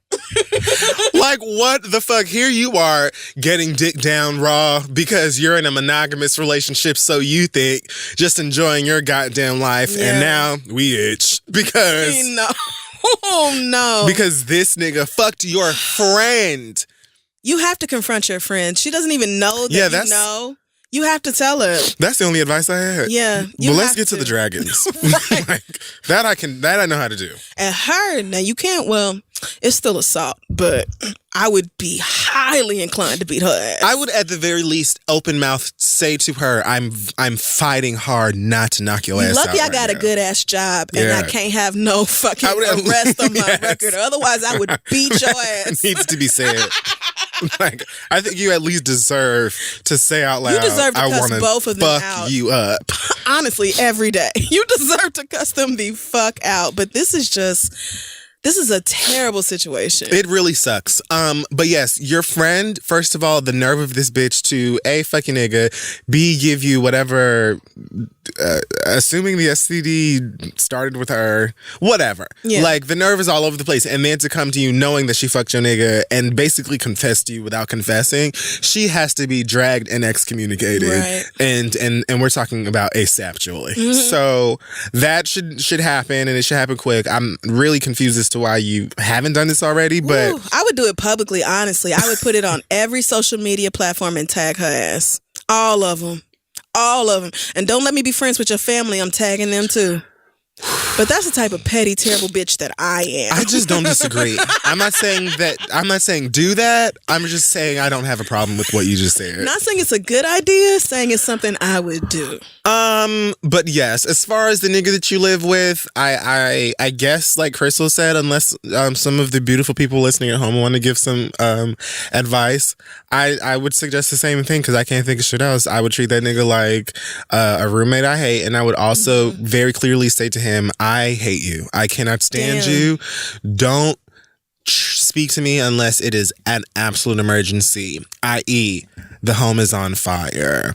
My nose is gushing blood and I don't notice. Right. If you are in any danger, you can keep that to yourself. Yeah, that's right. I'm gonna say if you have an aneurysm, figure it out. But other than that, like, don't talk to me. Don't come over here. That's right. Like, treat me the way I'm about to treat you, which is where did Jerome go? Until this lease is up, I don't want to have nothing the fuck to do with you. And if you want to know why, ask your genitals. Well, I mean, I don't know. I can't think of anything else. That's really it. I would see if maybe you can get the lock on your bedroom door. Oh, my God. I assumed they had a 2-bedroom apartment, but what if they don't? It ain't no way y'all are in the same bedroom. They have to at least have another bedroom. Girl. They have to at least have another bedroom. Y'all have got to move. You can't sleep in the same bed with this nigga. I'm assuming, since it wasn't said, that there has to be another room. Yeah. I'm praying y'all had a 2-bedroom, and so one of you is just moving into the other room. Yeah. I would get, like, the kind of lock on the door where you have your own key to your room, because I wouldn't trust that nigga. Nigga, let me tell you something. At all. If we had one bedroom, I would tell that nigga that he has to sleep on the couch, but then one day when he's gone, I'd replace the couch with a casket. Spend all that money. That's your bed. I'm gonna be in here. I would have like rules for when he could be in the like, y'all have to divide up the common areas. Like absolutely. I have the kitchen from 4 to 6. You can have it from 6:30 to 8:30. I'm watching TV these days. We will not be watching Game of Thrones together. Go to somebody else's house. Absolutely. You have to have rules and boundaries and stick to them until you can get out. But god damn, this is a terrible situation. It sucks. Woo. And it's all his fault. And there were several people. We had like 3 or 4 letters this week from people who are like, I moved in with my boyfriend and now we need to break up and I can't get out the lease. I'm like, wow. Is it the time of year? Niggas can tell we about to spring forward. It's about to get warm outside. They itching to be single. They on their trust and shit. This is why our parents and grandparents don't like shacking up. Yep. Well, that ain't because y'all get pregnant, but yes, it's got a lot to do with it. Because then you end up in some shit like this. I'll be damned. If I move, and it's not even like they just they breaking up because they don't like each other, right? Or one of them just won't wash their feet. He just completely disrespected you in every possible way you can think of. With your best fucking friend. And now you got to go down to the fucking CVS pharmacy and go pick shit up. Yeah, we're not doing that. This is ridiculous. Good luck to you, sis. Our next question comes from Donnie, who says, I'm a gay black man in the Bronx. Name Donnie? Fake. It's a fake name. Oh, he gave himself a fake name. Of course. I've been seeing this guy for the past 3 months. I'm 21 and he's 31. In the Bronx? I don't know. I don't know what it is. Shut up. He lives 10 minutes away, so we hang out very often, like 2 or 3 times a week, sometimes more. Cute. During that time, we've been on 3 dates and spend the rest of our time indoors talking, drinking wine, smoking weed, and watching Martin or Golden Girls. Okay, taste. We had a talk that I initiated last month about becoming exclusive, and he agreed. We never explicitly talked about deleting Jacked, but on my end, I did and assumed he did as well. See, girl, and this is where you fucked up. Now, how old are you? He's 21. The nigga is 31. Fast forward to last week. No harm, no foul. You young. I was out with some friends, and one of them stumbled upon his profile. Of course they did. This nigga was online 15 minutes ago. Of course he was. I was already drunk, so I waited till the end of the night to sober up so I wouldn't say anything drastic. Good on you. So later I texted, are you still on Jacked? He said, I am, but I move differently with things like that. I'll explain later. Please don't jump to conclusions because it's not what you think. I'm sorry if that wasn't the answer you were expecting. What? We met up 2 days after that, and he didn't bring up the topic. When I did, he danced around it and didn't give a straight answer on why he still has the app. He said that he doesn't meet people on it and that I should see all the unread messages he has. Still didn't answer the question, but fine. We took a nap. We took a nap? Okay. Only time I nap with niggas is if we just had sex. Right. I'm like, did we miss a key detail here? Yeah. You were like, all right, you didn't answer my question. Let's lay down for night-night. Right. Shh. Just close your No, don't worry about it. When we woke up, I brought it back up and said, I understand that your intentions may be different on Jack, but people Mama was not letting it go. Bitch, you better stand. You better stand your ground, bitch. But people on the app may not know that and probably have other intentions, so I prefer that you just delete it. Nigga, he got the same intentions, nigga. He says he understood, but he still didn't delete the app. I thought maybe he'd delete it later at home or something, but it really only takes a second. Fact. Duh. We're supposed to have dinner and go to a movie on Friday, but I can't shake the thought. I don't feel like I have to literally beg this nigga to delete it. Then again, I understand that he's clearly jaded from past relationships. So he could probably still have cold feet about exclusivity and wants to have a backup plan. I'm willing to be as accommodating as needed, but that only stretches so far. Oh, bless your hair. It's really the principle at this point. Should I leave it up to him and hope that he deletes the app? Because I really don't see the point of still having it if he claims it's wasted space on his phone. I can tell you what What should I do? Any advice is appreciated. Thanks. Love you guys. Donnie. You should leave that nigga the fuck alone, or just accept that nigga is putting his dick where he wants to. That is not your boyfriend. See, he's not exclusive to you. That's not your boyfriend. That's not your boyfriend. No. And you a baby gay. I get it. You know, I'm 31. I remember 21. And I also remember feeling like, oh, I done met a nigga and he's so cute. And we gon' pick out the color of our fence. Yep. He wants 3 kids. I could go for 4. Like, all of that dumb shit. You know what I'm saying? You're right. Life with these niggas. First of all, I don't know exactly. No shade. I don't know what the fuck he wants out of a 21-year-old. Yeah. Again, different strokes. I immediately was like, the fact that you're 21 to me just further solidifies my belief that you are somebody he is fucking and not his boyfriend. The jacked thing is like even more evidence on top of that. Like if this You brought up the conversation about being exclusive, and he was like, yeah, okay, sure. But then he never got rid of a dating app, a hookup app that niggas are on all the time. I move differently on there. Yeah, you moved to Trade House or wherever the fuck. You moved it, but the app is about sex. Like, it's about hooking up with niggas. It's about dating. Like, there's no need for you to have it if you are exclusive with me. And them be the biggest freaks on that motherfucker. Let me tell you something. Like, look, that nigga's not deleting that app because he does not want to delete the app, because he wants to see whatever is out there that is not you. Sexually, dating-wise, whatever. Now, again, you're young, so you can continue to mess with this dude if you want to. But I'm gonna just, from a child of Trina, tell him. I'm gonna just let you know, like, continuing to fuck with him, you better do you. Yeah. Re-download that motherfucking app if that's what you want to do, or whatever. Get right the fuck back on there and act like you are, young and available out here, and you can do whatever the fuck you want, because he's fully doing whatever the fuck he wants, and probably, like, taking advantage of the fact that you are young and doe-eyed and probably don't know no goddamn better, and he could easily just say whatever the fuck to you and you gonna believe it, because here you are desperately trying to believe it. That nigga not deleting that app because he wants to keep his dick wet and not just with you. He lives 10 minutes away and y'all only see each other twice a week. That's not your man. That's not your man. And if he is jaded from past relationships, you are not going to fix him.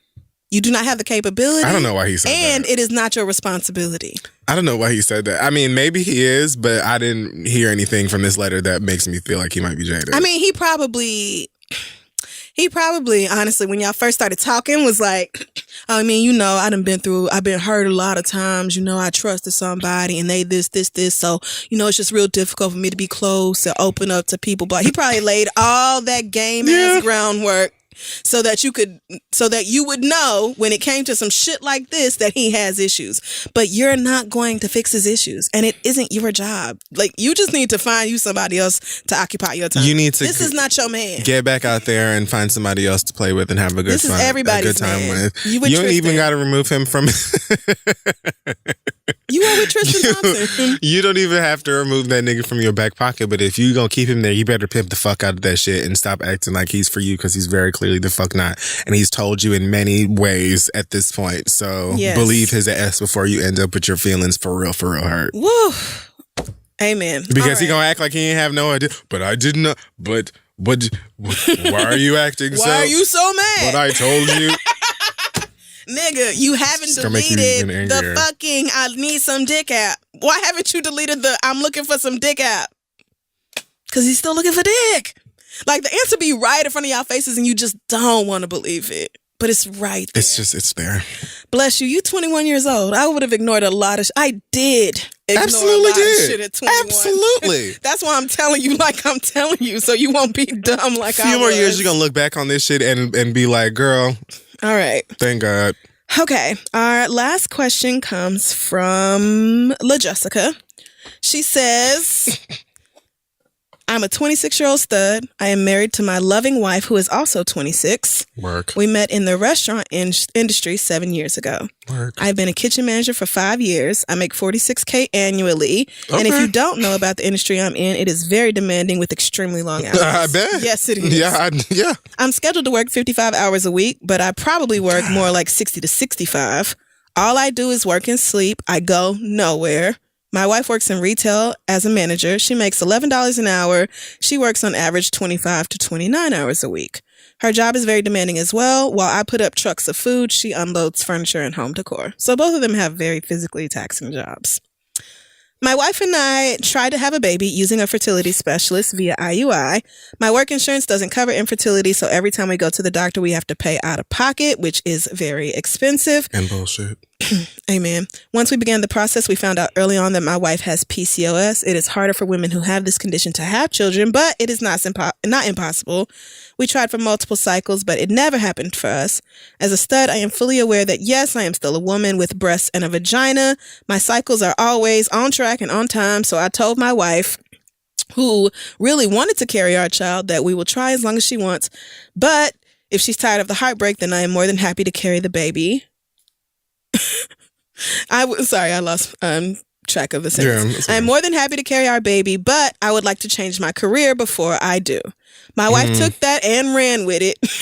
Oh, boy. Since we have tried the first round, we haven't tried again, because now for her, it seems like the only way we will have a child is if I carry our baby. That may be true, but my only problem is I do not want to be pregnant and work in the field I am in now. Working 12 to 15 hours a day, putting up trucks every week. My body is already shot, and I cannot imagine being pregnant and trying to do all the same things. I feel the fuck out of that. Okay. I've tried to find a different job outside the restaurant industry that I'm qualified for that would pay what I make now, but nowadays you need a degree or experience. True. We own our home, so me being pregnant and not working will not be an option since I am the breadwinner. We would not make it. While my wife was trying to get pregnant, she did not want to work through her pregnancy. She wanted to be a stay-at-home mom. But that isn't an option with me. To her, my job should accommodate me if I was to become pregnant. However, I work in a male-dominated industry. I'm a black female lesbian surrounded by white men. In this industry, I have to prove myself to everyone in order to move up. Right. I'm afraid that being pregnant will make them think I can no longer do my job and they'll find someone else who can. Right. Yep. I live in South Carolina, which is a right to fire state, so they could very much say that my work was unsatisfactory and let me go. Again, I have no problem carrying our child, but this is not how I want to do it. I have so much weight on my shoulders from being the breadwinner. I take care of my wife. I take care of our home. If I can't have all those things, then I have sacrificed for nothing. I've missed holidays and birthdays because of work. I don't want to miss out on any more life. How do I tell my wife that I will not be pregnant and working 55 hours plus every week? How do I tell her that I will not put myself or our baby through that? Would you ask your future wife to do the same? Is it risky? Am I being selfish? I only spend our money on bills. I have no personal life. I hate my job, but I refuse to be the one always sacrificing. Please help. I just want to know if I'm wrong. Thank you. Sorry this is so long. I have no one else to turn to. LaJessica. All right, LaJess. So, another sticky situation. Yeah, she said they're both 26, right? Yeah, which is still pretty young. It's still pretty young. The female body can be biologically unforgiving in this case. Yeah, PCOS is a bitch. I have struggled with it as well, and it does decrease. Yeah. It's like the number one cause of infertility issues in women. So, maybe you can just discuss with it. First of all, both of y'all need therapy. Not to sound like, it's not like your world sounds earth-shattering or not, but it definitely sounds like you're both working very hectic jobs.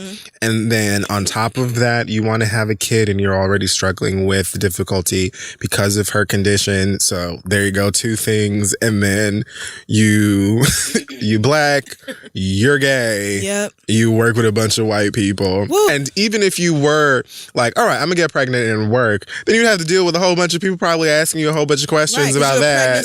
People are gonna be ignorant as fuck. You know they are. Yeah. So I would say maybe if you can right now, I would probably talk to your wife about just waiting a little bit to at least put a plan together. And if you, I don't remember if she said how long they had been trying with her. But I get that that's a whole difficult situation together, and that's not something you're gonna want to continuously push yourself through. But I think that you're completely spot on in not wanting to put yourself through that mentally, but also physically. Like, you gotta healthily carry this baby for however long, and in that kind of environment, it sounds like it would be fucked. So maybe you can at least talk to someone together who can sort of help you with the emotional part of it, as well as maybe even coming up with a plan on how you might be able to exit or transition jobs into something that would be more accommodating for you to carry a baby. Yeah. But, 26, I think that you should at least have some time to come up with an idea of how to make this work. I don't know how quick. I'm sure you're lesbians, so y'all probably want to have 4 kids tomorrow if you could. But, come up with a blueprint at least, so you at least have a guideline to go back to in terms of how to make this whole thing work. Yeah, so I just reading this and seeing how frustrated you got at the very end, saying that you're not going to put you and your body and your She baby was like, through that. foot down. I will not be the one always sacrificing.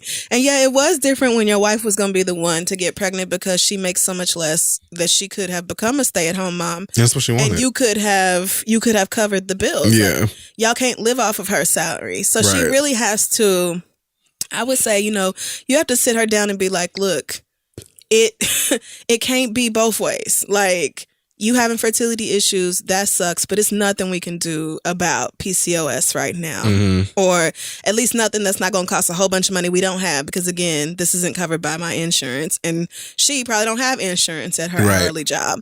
So I can't, we just need to go ahead and put the pause on this whole baby making thing until we get in a place where I have the type of career where I can do that. Like, you already being way better than me by volunteering to carry this child, knowing how ignorant people are going to act when they see a pregnant stud. Like, you are already better than me for that. So I just want you to know that you're not being unreasonable by not wanting to put you and your body through that. Like, that's so that kind of heavy physical labor your doctor will tell you not to do. Right. You That's might true. suffer a miscarriage, even, especially in the first few months. Your doctor will fully tell you, well, you need to sit your ass down. I don't know what you thought you was doing, whether you wanted to or not. And if the doctor don't tell you, the baby will, because newsflash, you ain't in control over your body no more once that nigga moves in. That baby will tell you, guess what, bitch? Woo! Staying in bed all day. Gonna stretch out.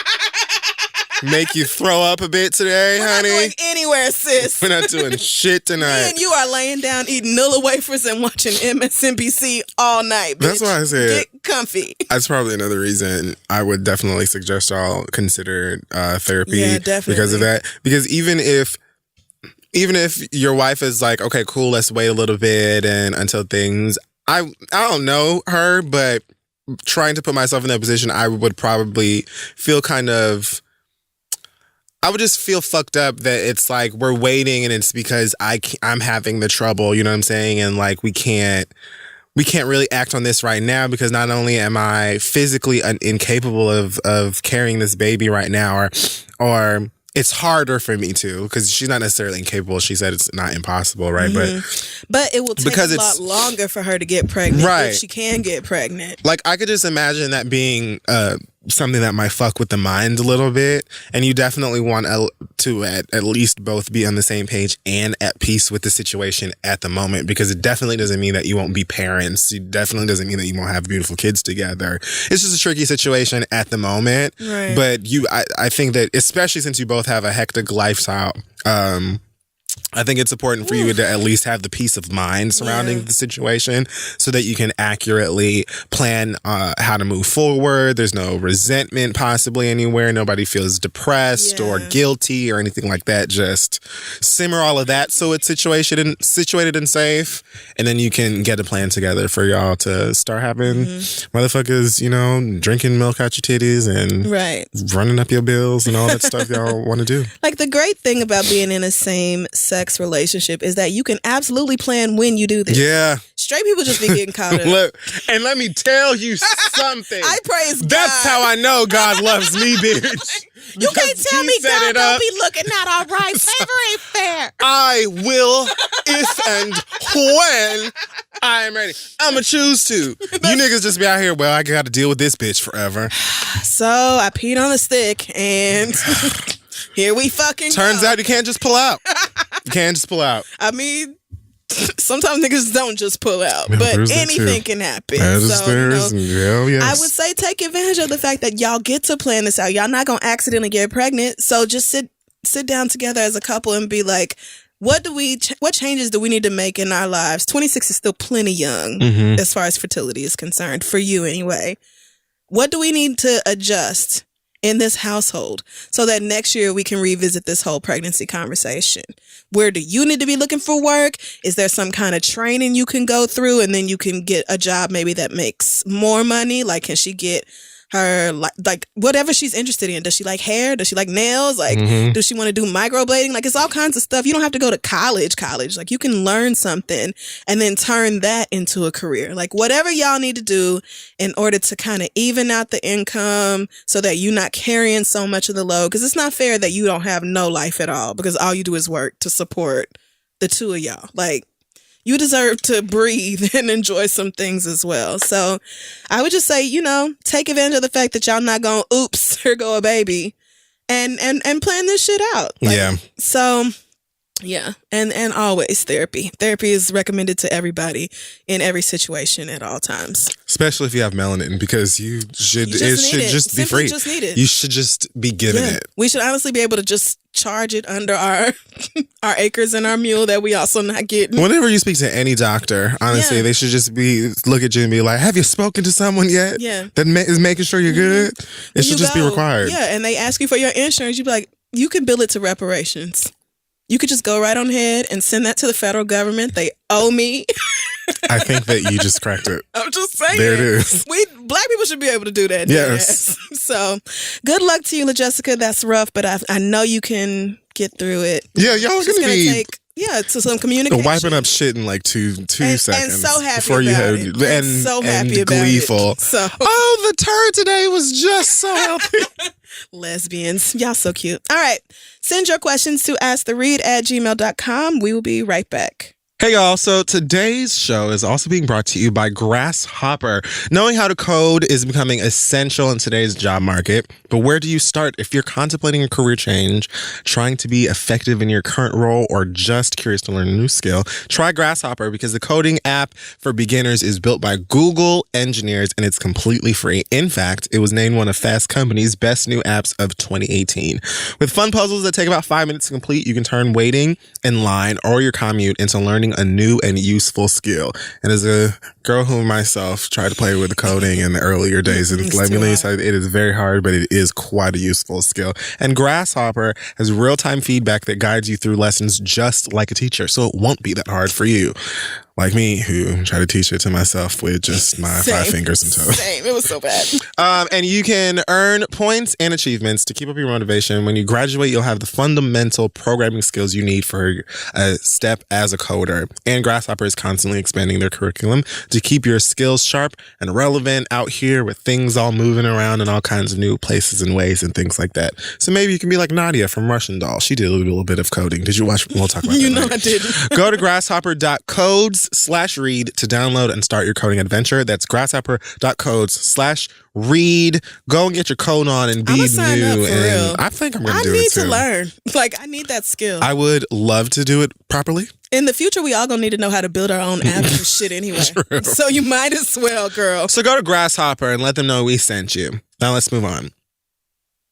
This week's episode is also brought to you by Talkspace. We all need someone to talk to, a therapist who can support us through the rough patches and the ups and downs of life. That is where Talkspace comes in. It's therapy for how we live today, which is mobile, affordable, and available when you need it. All you have to do is provide your preferences for therapy, and Talkspace will match you with one of 3,000 plus therapists the very same day. You can send your therapist unlimited texts, audios, pictures, or video messages. You can even video chat with your therapist, and you'll hear back daily, 5 days a week. You never have to wait a week to share what's on your mind. All you need is a computer with an internet connection or the Talkspace mobile app. So join more than 1 million people who feel happier with Talkspace. Again, I say all the time, Talkspace was very, very clutch when I first decided to go back to therapy, and it has led me to this place today where I'm having new revelations all the fucking time.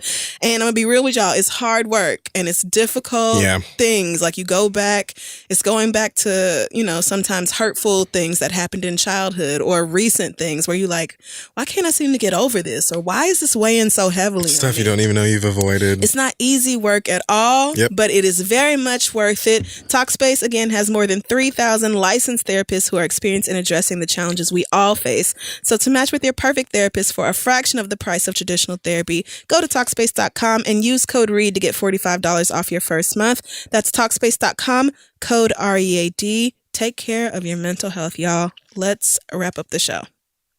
Okay, so we're back. It's time for the read.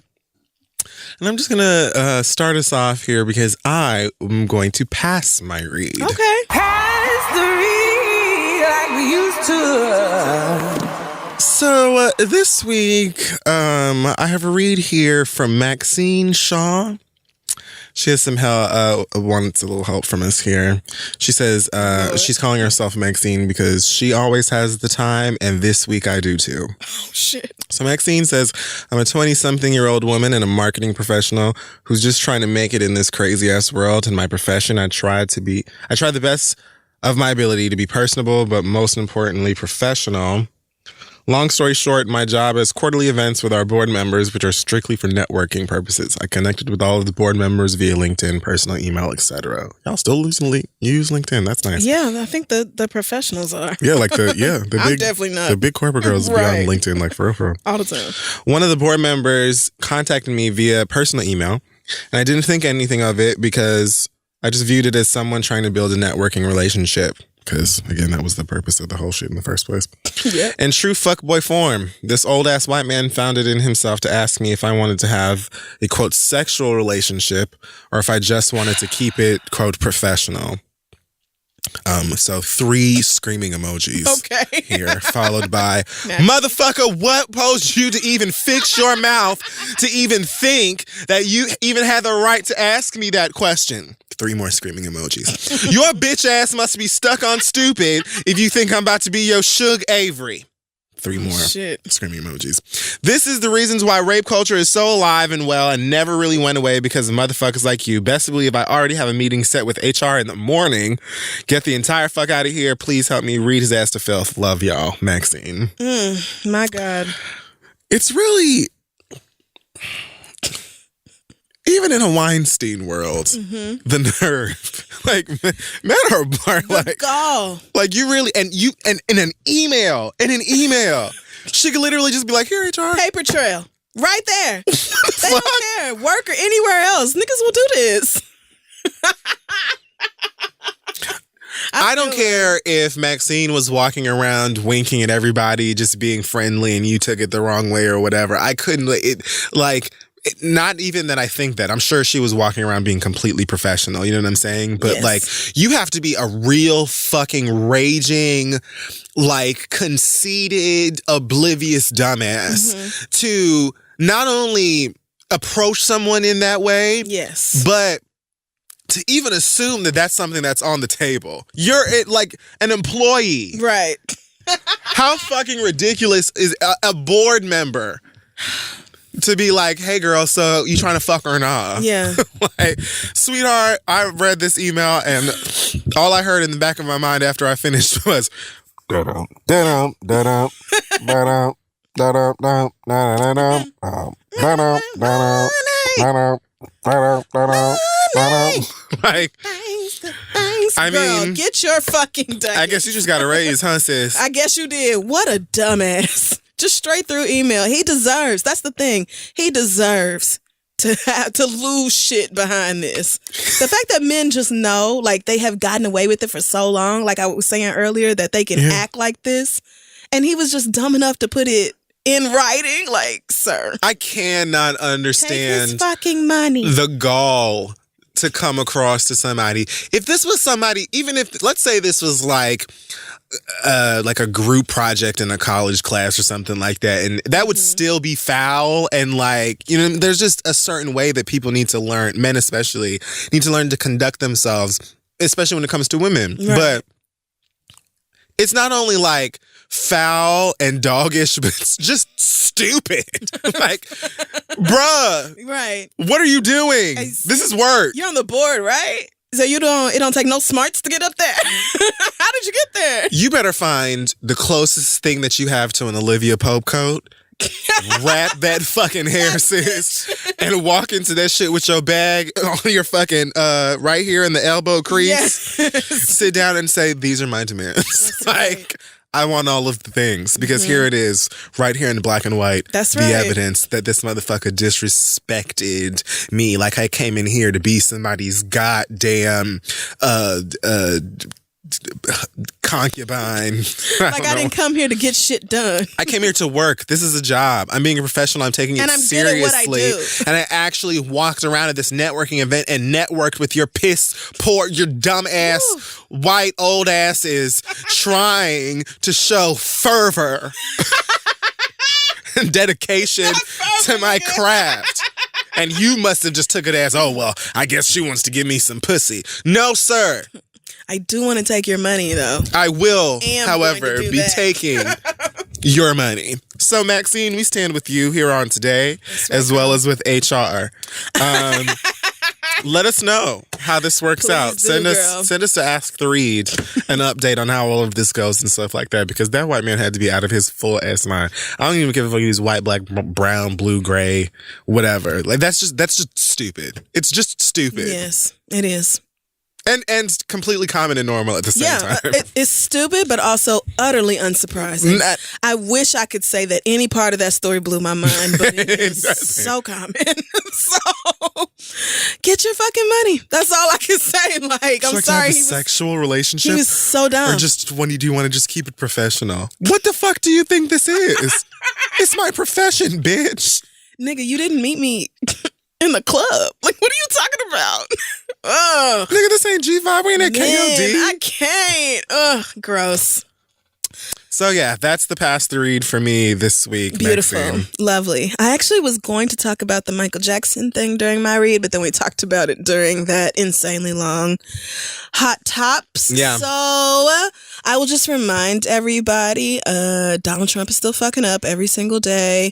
Your girl Michael Cohen has been telling all the secrets, providing check images. I'm having a blast. Audio recordings. Your niggas been behind closed doors telling all the fucking secrets. It's getting worse and worse. Roger Stone is heading back into court after he violated the gag order and the judge told him, don't make me have to bring you back in here. And he did it anyway. Like, sir, now it's coming out that Trump lied about ordering Jared Kushner's security clearance because the niggas who give out security clearances were like, nah, Jared Kushner, he should not have one. Yeah. He got too much business with foreign governments, he doing too much shit overseas. He don't need to have it. And Trump swore up and down that he did not, like, he has this right as president. He can say, I don't give a damn what your recommendation is. He's getting a security clearance. The issue is, why the fuck did you lie about it? The same way y'all lie about every goddamn thing else. And you trotted Ivanka's dumb ass out on camera to go lie in front of what is wrong with everybody? Everybody's doing interviews when everybody's guilty as fuck. Why? What is happening? Ivanka sat straight up and told that woman, no, my dad was never involved. No, there was never an issue with my security clearance or my husband's security clearance. You sat up straight up and lied. The white men in the White House were so alarmed that they sent out memos, bitch. There's memos, bitch. You ain't know that you did it. So why are you lying? Why the fuck are you lying? Maybe they just lie for fun. Also related to Donald Trump, though, if you'll remember, a couple years back, the story of young Otto, who went over to North Korea, fucked around, stole a poster or something. Bitch. You read him.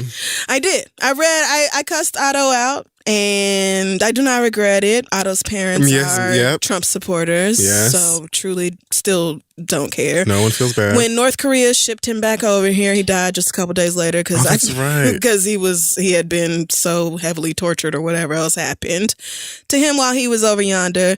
Your boy Trump, though, went over to Vietnam thinking he was going to shake hands and make deals with Kim Jong-un, only for that shit to fall apart like midday of day 2. What a train wreck. There is no negotiating with fucking terrorists, girl. Did you think this nigga was going to give a little? But the worst part, not the worst part, but what gave me the most pause was when Donald Trump said that Kim Jong-un told him that he didn't know nothing about Otto being in North Korea. He ain't have nothing to do with whatever happened to that boy while he was here. Very sorry, but that ain't none of my business. And so, that's what he said. So I'm going to take him at his word. And that's just what it is. He's a nice guy. We're best friends. We're in love or whatever else.